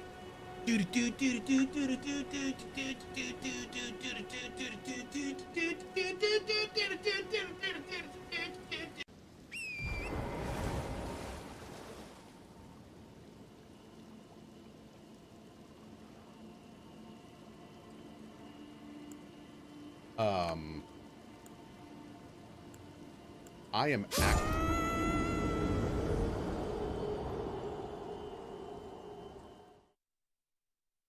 That's what I should have done. I should have looked at that bug and I should have gone, bullshit.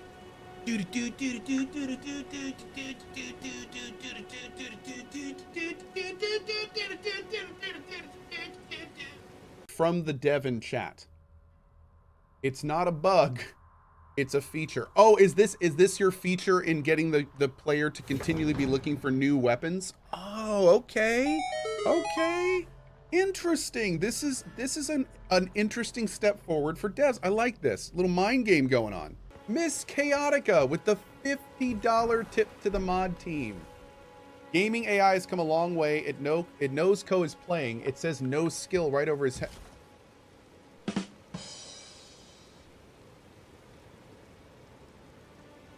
Y'all do know you're gonna have to let him down gently, right? Man, love sure is grand, huh? How nice of them to put my ex-wife in the game. Ouch, dude. All yours.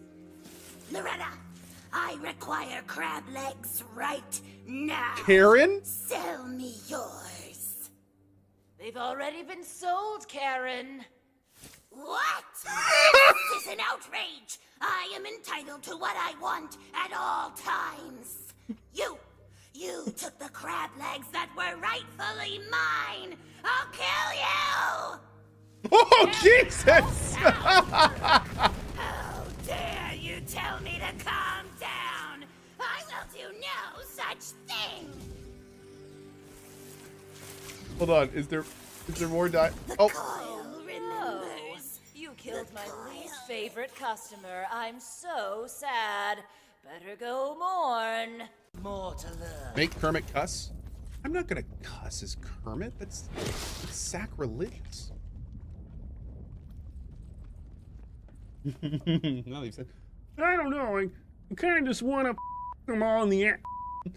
And then I'm thinking maybe that we can just kind of take our finger and stick it right up his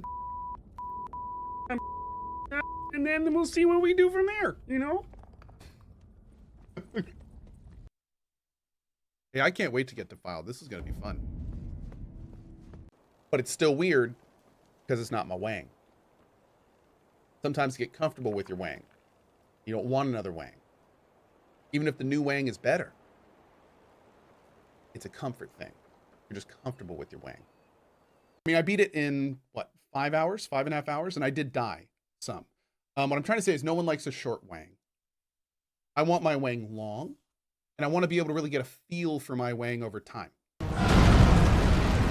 the dick! All I had to do was give him the old dick twist! That was it! That was all I had to do! He just needed the dick twist. Applause, Why? please. See, I should have stuck to the basics, man. Can I actually take these? Save.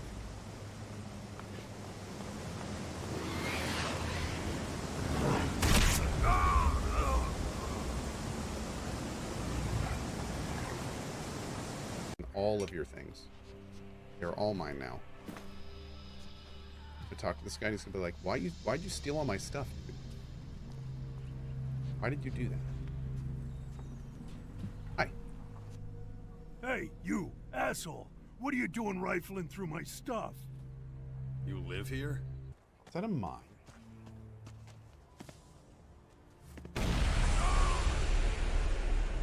Huh? It was, by the way.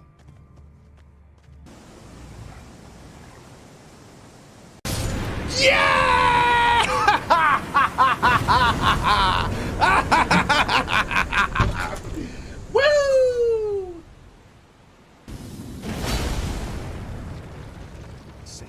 Oh my God! What?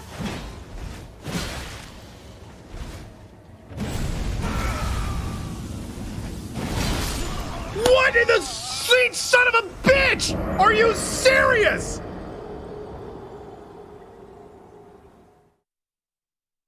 What? What? All right. That is so not okay. Okay. That is so not okay. I am not okay with that. That is unbelievable. Okay. I am done. I am done. I am done here. I am going to the academy. Unbelievable.